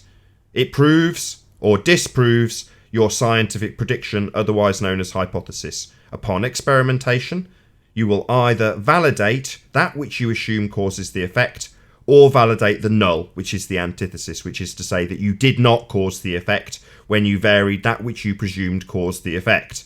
That would be a validation of the null hypothesis. You did not validate the cause. You got it wrong. Proving it's not the cause, it's not because you're not directly testing the null, you're trying to affirm that you have got the correct cause.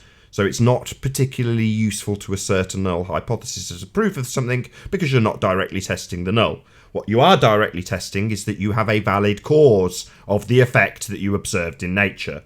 And upon causing the effect with your independent variable, by varying and manipulating it in an experiment, you prove the cause of the effect. To assert that science doesn't prove things is idiotic.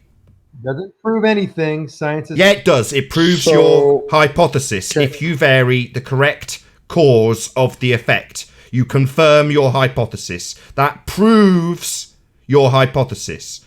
Now, because these people are shitheads, they won't acknowledge a single word I've just said, that science proves or disproves a prediction, by validating a cause or invalidating the hypothesis, therefore confirming the null, offering empiricism. He won't address that. He'll just reassert that science doesn't prove things because he's a fucking asshole. Yeah.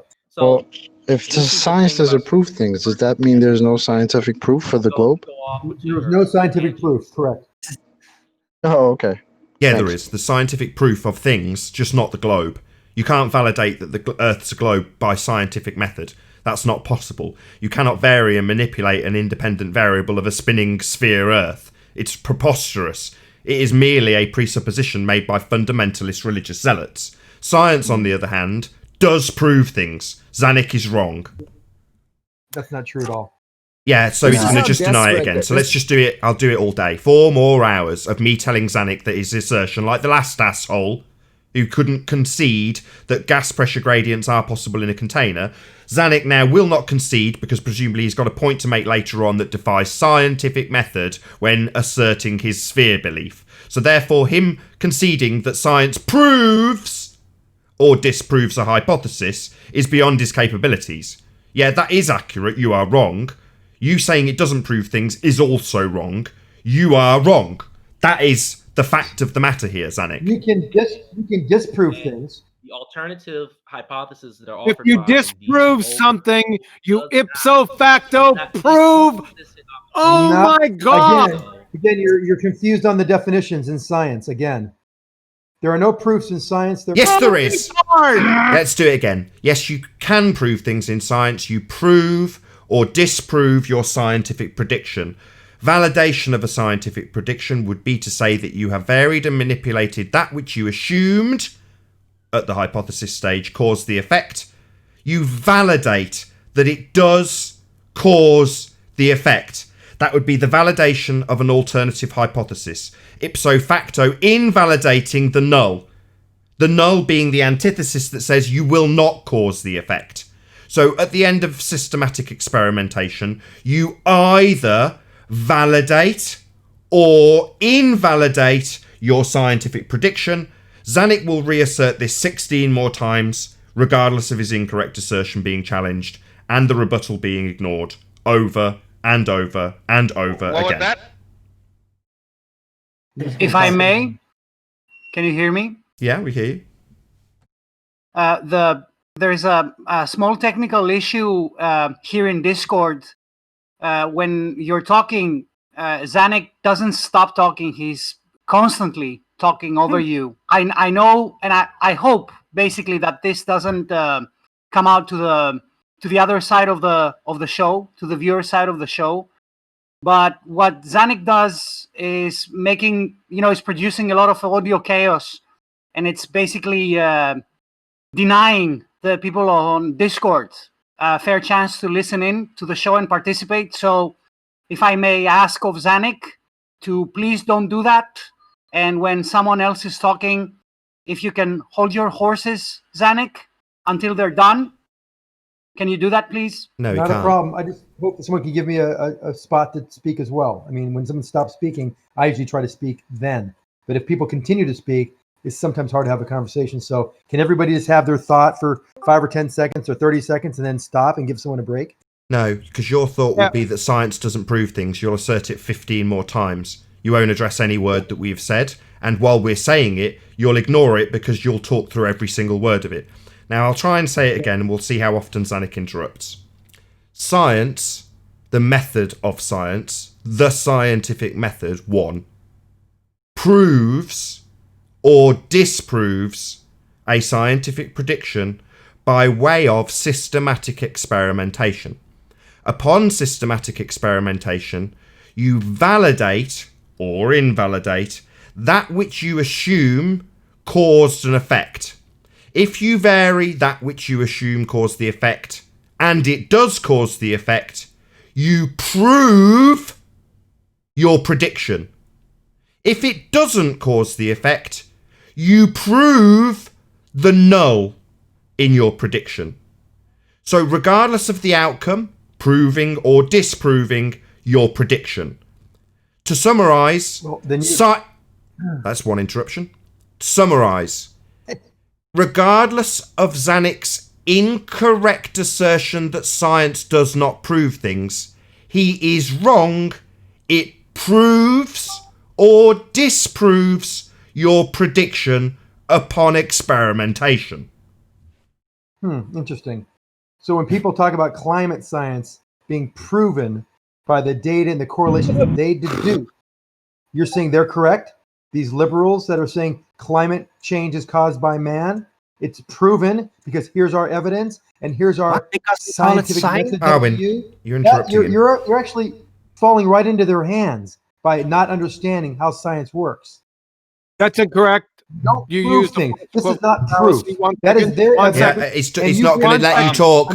Hold on, let's just point out what's going on. He's made an assertion, and now he's not stopping. Nathan, I gave you a half an hour. You don't give me anything, jackass. I run this show. You don't give me permission, you stupid shit.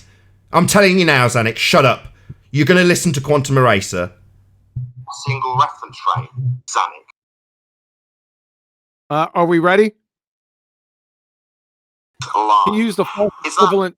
Oh my god. Reference frame, fuckwit, fundy, stupid asshole, obfuscating double speaker. Is that? Are you playing games? What's happening now is when Anthony described what happened in the chat feed when talking to Daniel Faulkner, lots of other idiots that realise their globe religion's getting taken apart come in to flank, to run distractions. So whoever was doing that realises that Zanik's made an incorrect assertion. We're holding him to task.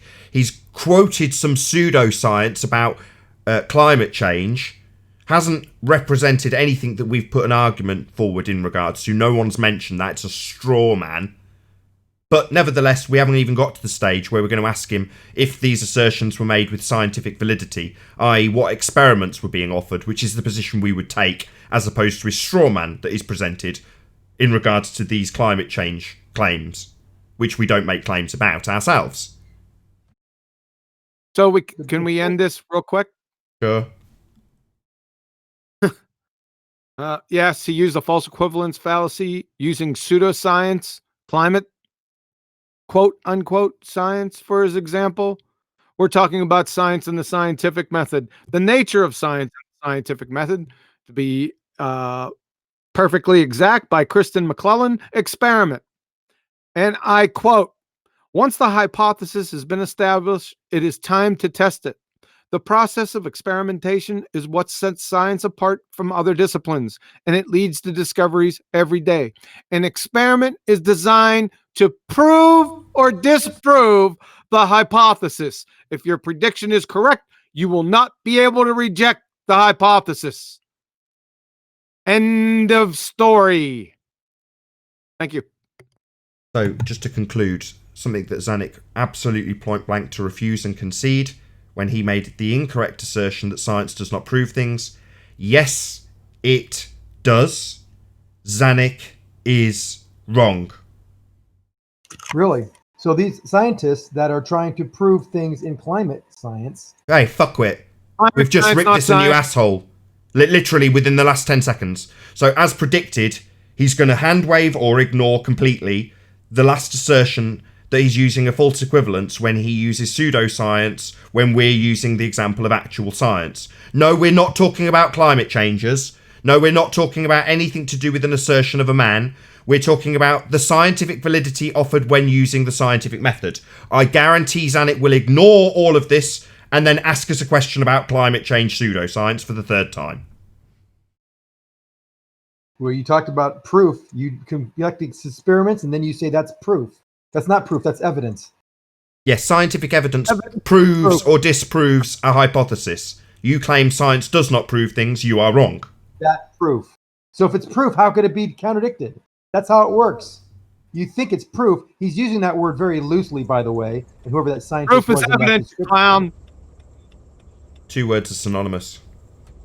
Yep. Do you need citation for that too? I wanted to admit it's wrong. Sorry, science proves things. It proves or disproves your hypothesis. You're wrong. It's not a proof. Yeah, it proves or disproves your hypothesis. It was just read out to you.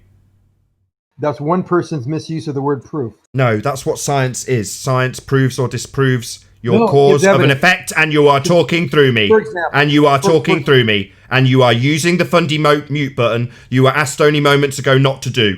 So what, now it's time for the demolition where we point out that you're wrong? It's been pointed out. That is science. It's proving cause. That's the point. It's proving or disproving a hypothesis. Citations being offered that absolutely crucify your assertion that it does not prove things. Science proves things. You are wrong.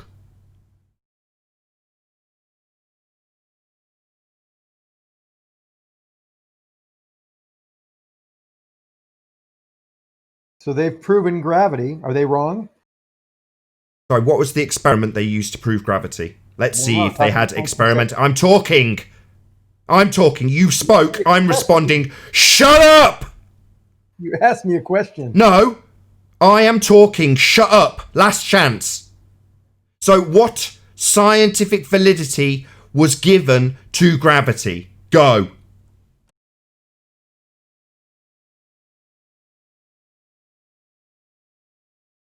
Talk to the scientists at. Talk to the scientists. You made the claim. You stupid shit. What is the science you've just said there is for gravity? Having had it explained in plain terms that science proves things. If you've got gravity science, give it us. No, scientists have made that. Not scientists. You stupid deaf dick. You are the one making the claim. You will now give us the evidence that science will assess its validity based on its experimental data. Give it us now. The point is, it's not proof. It's actually evidence. No, it's not proof for gravity, you fucktard. It's not proof for your religious belief, you stupid shit. Science does, however, prove things. So there it is, as accurately predicted 10 minutes ago by me. Regardless of the fact he's wrong, and demonstrably so, provenably so, he won't admit he's wrong because he needs to make the assertion at the end as he's just done. What? What am I wrong about? Yeah, you saying science doesn't prove things. You needed to use that as an assertion against us now, didn't you? So regardless of you being incorrect, you clung tight to that incorrect assertion indefinitely and still made the example at the end like you just did. In that vernacular, science has proven gravity. I don't see this. Oh, I see. So science proven things now, has it? No, there's no scientific evidence of gravity. We've asked you for it and got a stone cold silence. And upon me pointing out that you're claiming science doesn't prove things, which you cannot concede to, you're now simultaneously going to say your rhetoric of science proves gravity. So what are you going to give us scientific evidence for something that's not proving anything?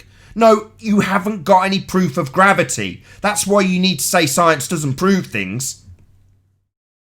You can't predict the effects of gravity. You can't Notice predict, a very specific pattern. quantify. Apparently, science proves nothing unless it proves something concerning the globe Earth. Yeah, and then it'll be pseudoscience that they use. It won't have the scientific method employed. Science in general. We're talking about proofs versus evidence. We're talking about what science does. There you go again. I just put it in live stream that just pummeled your argument. Proof is evidence. Evidence is proof. Do you want me to read it right from the live stream? Yeah, read it. Yeah, okay. From Merriam-Webster, the definition for evidence, an outward sign, indication, something that furnishes proof. Oxford dictionaries, proof. Evidence. From Collins Dictionary, prove, test by experiment. They are synonymous. You're a clown. Can you read the last one out again, please? Prove, Collins Dictionary, to test by experiment. Science do not correlate. Sorry, Zanik, you talked through that. I would like you to repeat, given that you... Sorry, does not equal sorry, can I just ask Dan, the Wolves guy, did he talk through every word of that? Sorry, I'm not talking to you anymore. Zanik, you're going to get removed very shortly. The guy that was complaining that he talks through everything, did he talk through every word of what Quantum Eraser just said? No, I heard everything he said. Can you repeat Yes, can you repeat? kind of did. Can you? I didn't kind of did. No, I would like you to repeat the last statement from Collins Dictionary, please. Repeat it. I don't exactly remember it. It says basically. Don't remember. You talked through every word of it. You talked through it. He's talking right now. Yeah, he's talking through every word that gets said, so he doesn't have to address it. And he thinks, asshole, your religion's dying, Zanik. You're not on a spinning ball. Your religion's dying. Now, you talking constantly so other people in the Discord can't hear you doesn't alter the fact that the audience will hear. Now, because you didn't hear, I want Quantum Eraser to repeat for a third time, I might add, the dictionary definition of proof from Collins. Go ahead, Quantum Eraser. Please, can you repeat the last definition?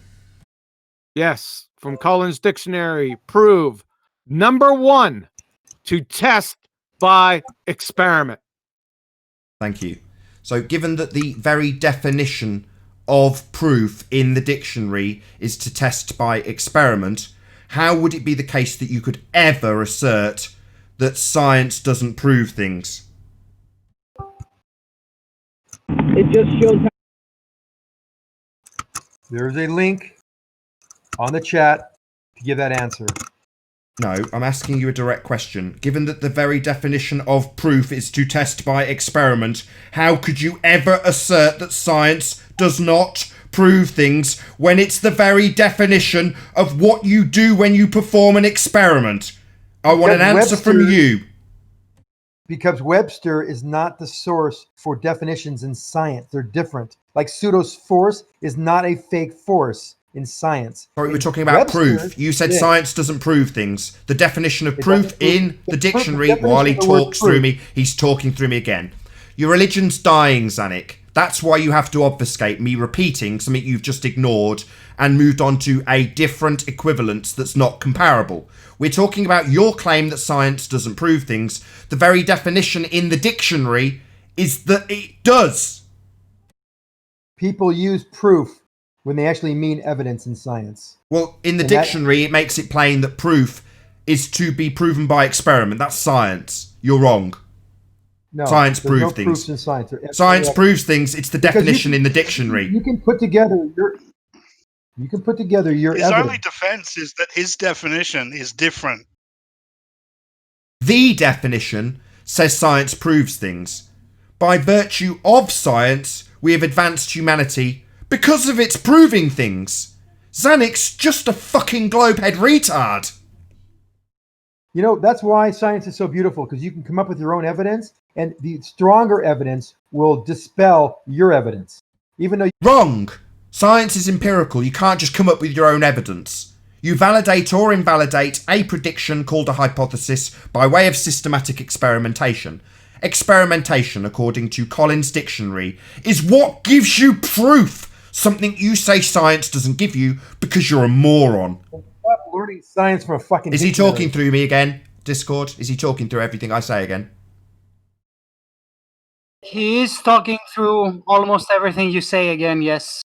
So I'll just point out for the audience that that's because his religion's dying. And in his stupidity, he thinks that by talking through every single rebuttal to his crap claims of his religious belief of a sphere Earth, that somehow stops what I'm saying being met by the ears of anybody listening. No, you stupid fool. You're wrong. You think science doesn't prove things because it demolishes your religious belief in a sphere. Science does prove things. It's the definition of proof. I'll only speak when you want me to. It's your show. I don't want to disrupt your show, but you've Fuck Provide off. us with Fuck a off. Get out, you citation bloody of martyr. your version Get of out, the you fucking definitions. martyr. Where is The he? Let's kick definition him of out. That's it. That's the science, last that's straw. proof. Play martyr. Is not- Play martyr, you little prick, rather than address the fact that you're wrong. Science does prove things. You said it doesn't. You're wrong. What, are you going to play martyr rather than address that? Over. No. Words have different definitions in science than dictionaries. Learning science in dictionaries is not going to work for you. It's shown that it has not worked for you in the past. We already provided definitions for proof and evidence, and we've already taken from the nature and the scientific method from Kristen McClellan verbatim telling you that experiments prove or disprove hypotheses. It's not a dictionary. You're a moron, pretender clown, Dunning-Kruger type 1H. Thank you. He didn't listen to that either. So although he said he didn't listen to the last one or couldn't hear it, I've got confirmation from the Discord server that he talked through all of them.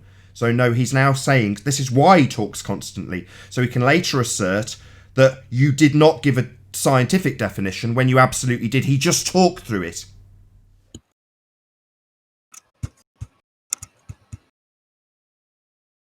He gave a scientific definition. Science proves things. He gave a dictionary definition. Proof is defined by experiment. Science does prove things, and you're wrong.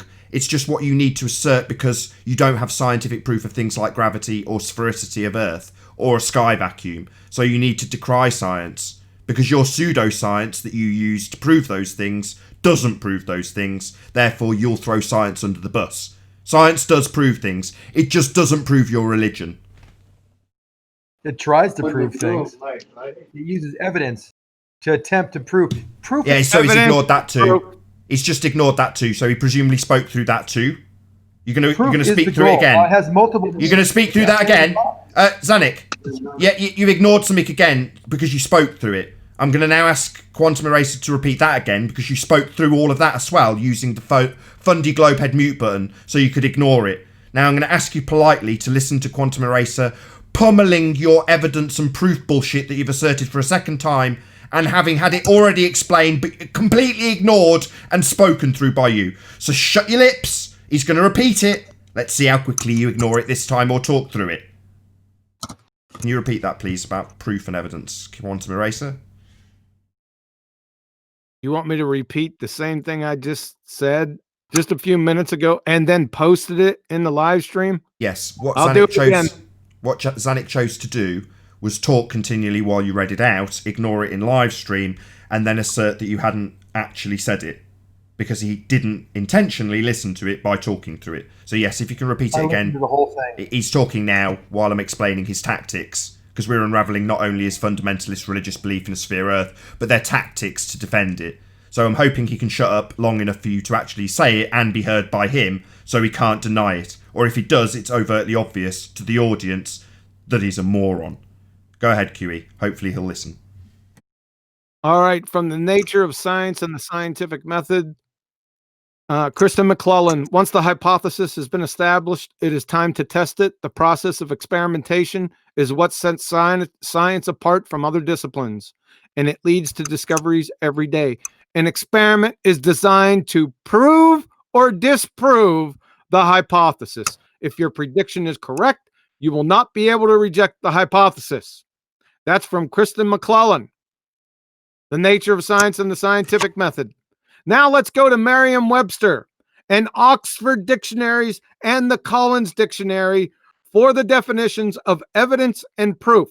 From Merriam-Webster's first, evidence, an outward sign, indication, something that furnishes proof. Proof definition from Oxford dictionaries. Evidence or argument. Hold on a second. Hold on a second. What he's now choosing to do is move around and make clicky sounds over the top of what you're doing. Zanik. Unbelievable. Zanik. Right. Why are you making that noise, Zanik? Is it because your globe religion's dying and rather than... I haven't finished speaking. I'm asking you a question. I'd like to get to the end of it. Why are you making that audio chaos when you're supposed to be listening? Sorry about the hype, Mac. I had hot mic. Sorry.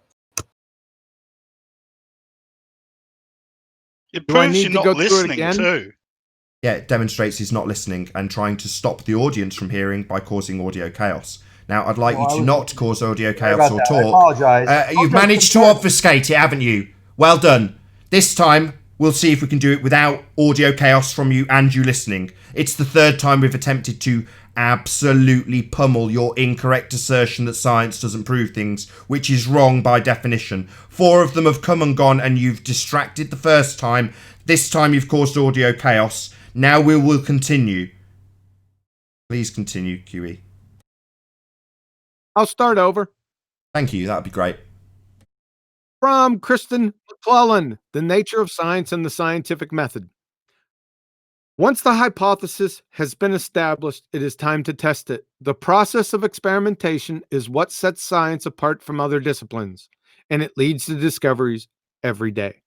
An experiment is designed to prove or disprove the hypothesis. If your prediction is correct, you will not be able to reject the hypothesis.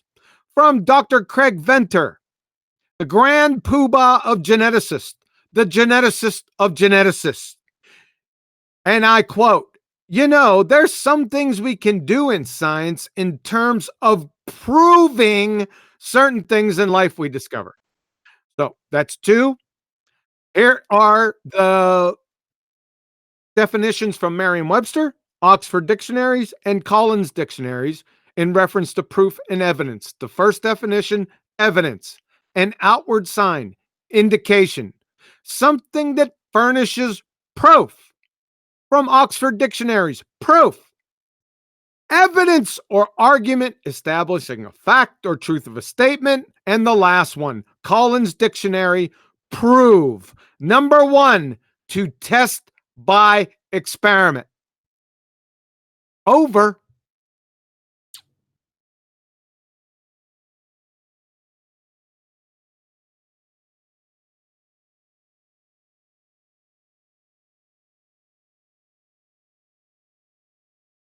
So if you're over, then I can talk now, right? I put something in the chat that basically addresses these colloquial definitions of the word proof and evidence.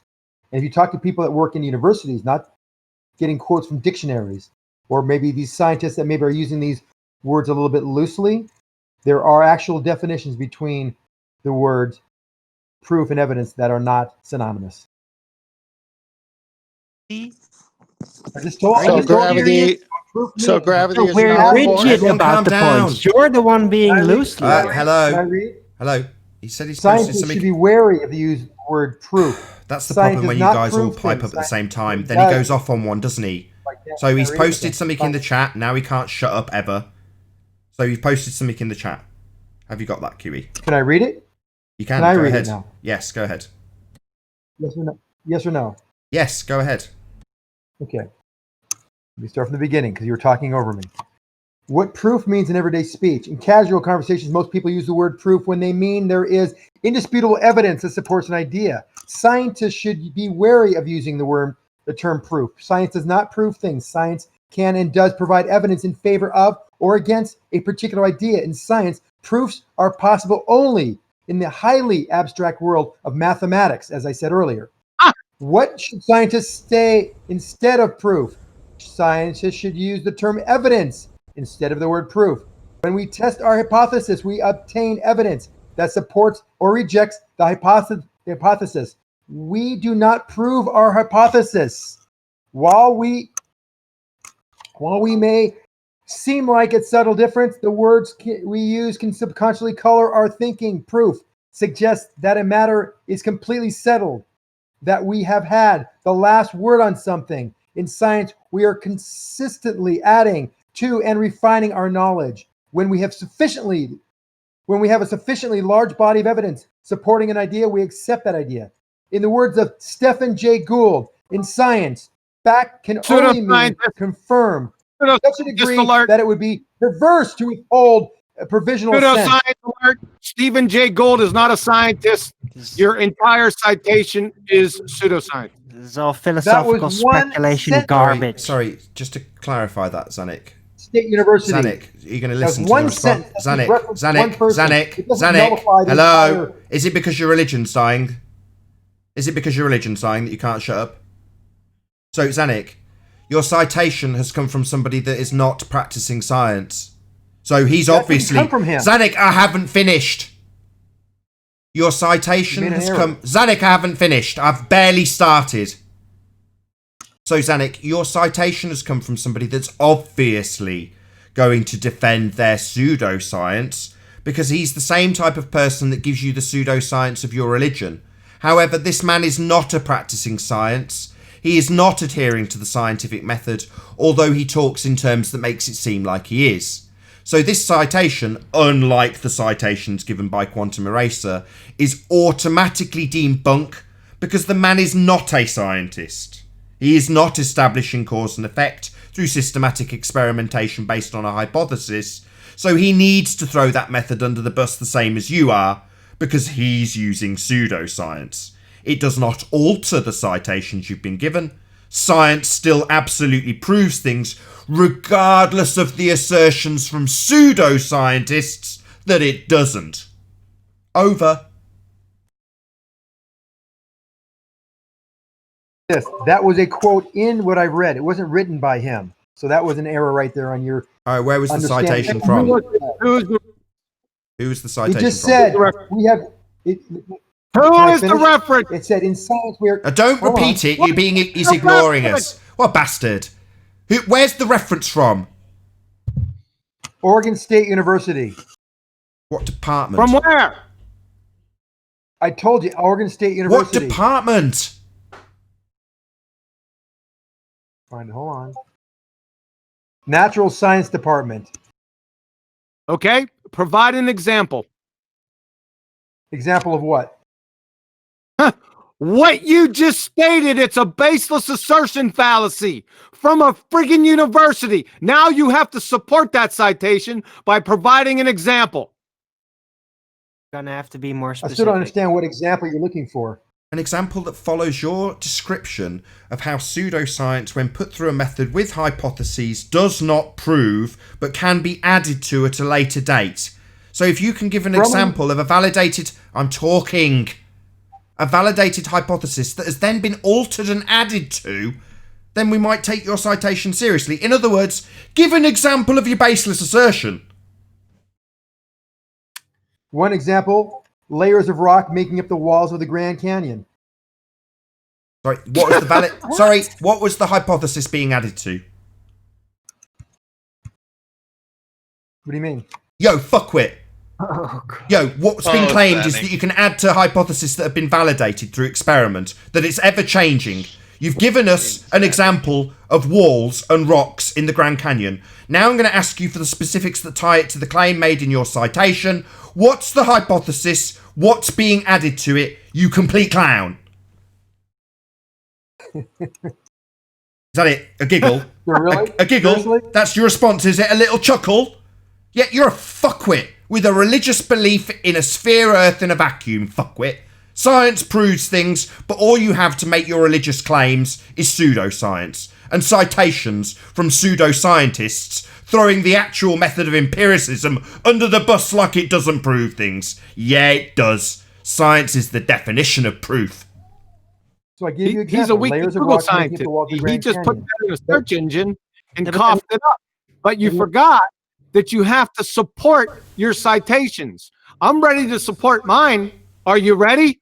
I got 10 of them right here. Scientists using the scientific method have proven. Number 1, water boils at 212 degrees Fahrenheit, 100 degrees Celsius at sea level, 1 atmosphere of pressure, 101 kilopascals, or 14.7 psi. Number 2, combustion is the result of oxidation reactions. Number 3, information is only caused by intelligent agency. Number 4, the lack of insulin with type 1 diabetes patients results in diabetic ketoacidosis. Number 5, the lack of vitamin C intake in human results in scurvy. Number 6, knowledge or the existence of the width path information collapses the wave function. Number 7, the rapid motion and collision of molecules with the walls of the container causes gas pressure. Number 8, magnetism is caused by the motion of electric charge. Number 9, the Coriolis force is caused by 2 different frames of reference, 1 rotating coordinate system, non-inertial, and 1 non-rotating coordinate system, inertial. And number 10, gluconeogenesis results in the production of glucose from specific non-carbohydrate precursors. These are absolutely true, proven, inviolable, never to be falsified. Thank you very much. Have a nice day. And with that, I'm going to say a huge, massive, enormous thank you to all of you who did tune in on the Nathan Oakley 1980 premiering stream for hopefully smashing the super chat, liking, commenting, sharing, subscribing, and all that good stuff. Be sure to check out nathanoakley.com and the Flat Earth Debate Forum to keep up to date with the community debate. Of course, a massive thank you to all of today's Discord and G+ panels for making this after show possible. I've been Nathan Oakley, and I'll see you all in the next video. Oh, what a day! What a lovely day!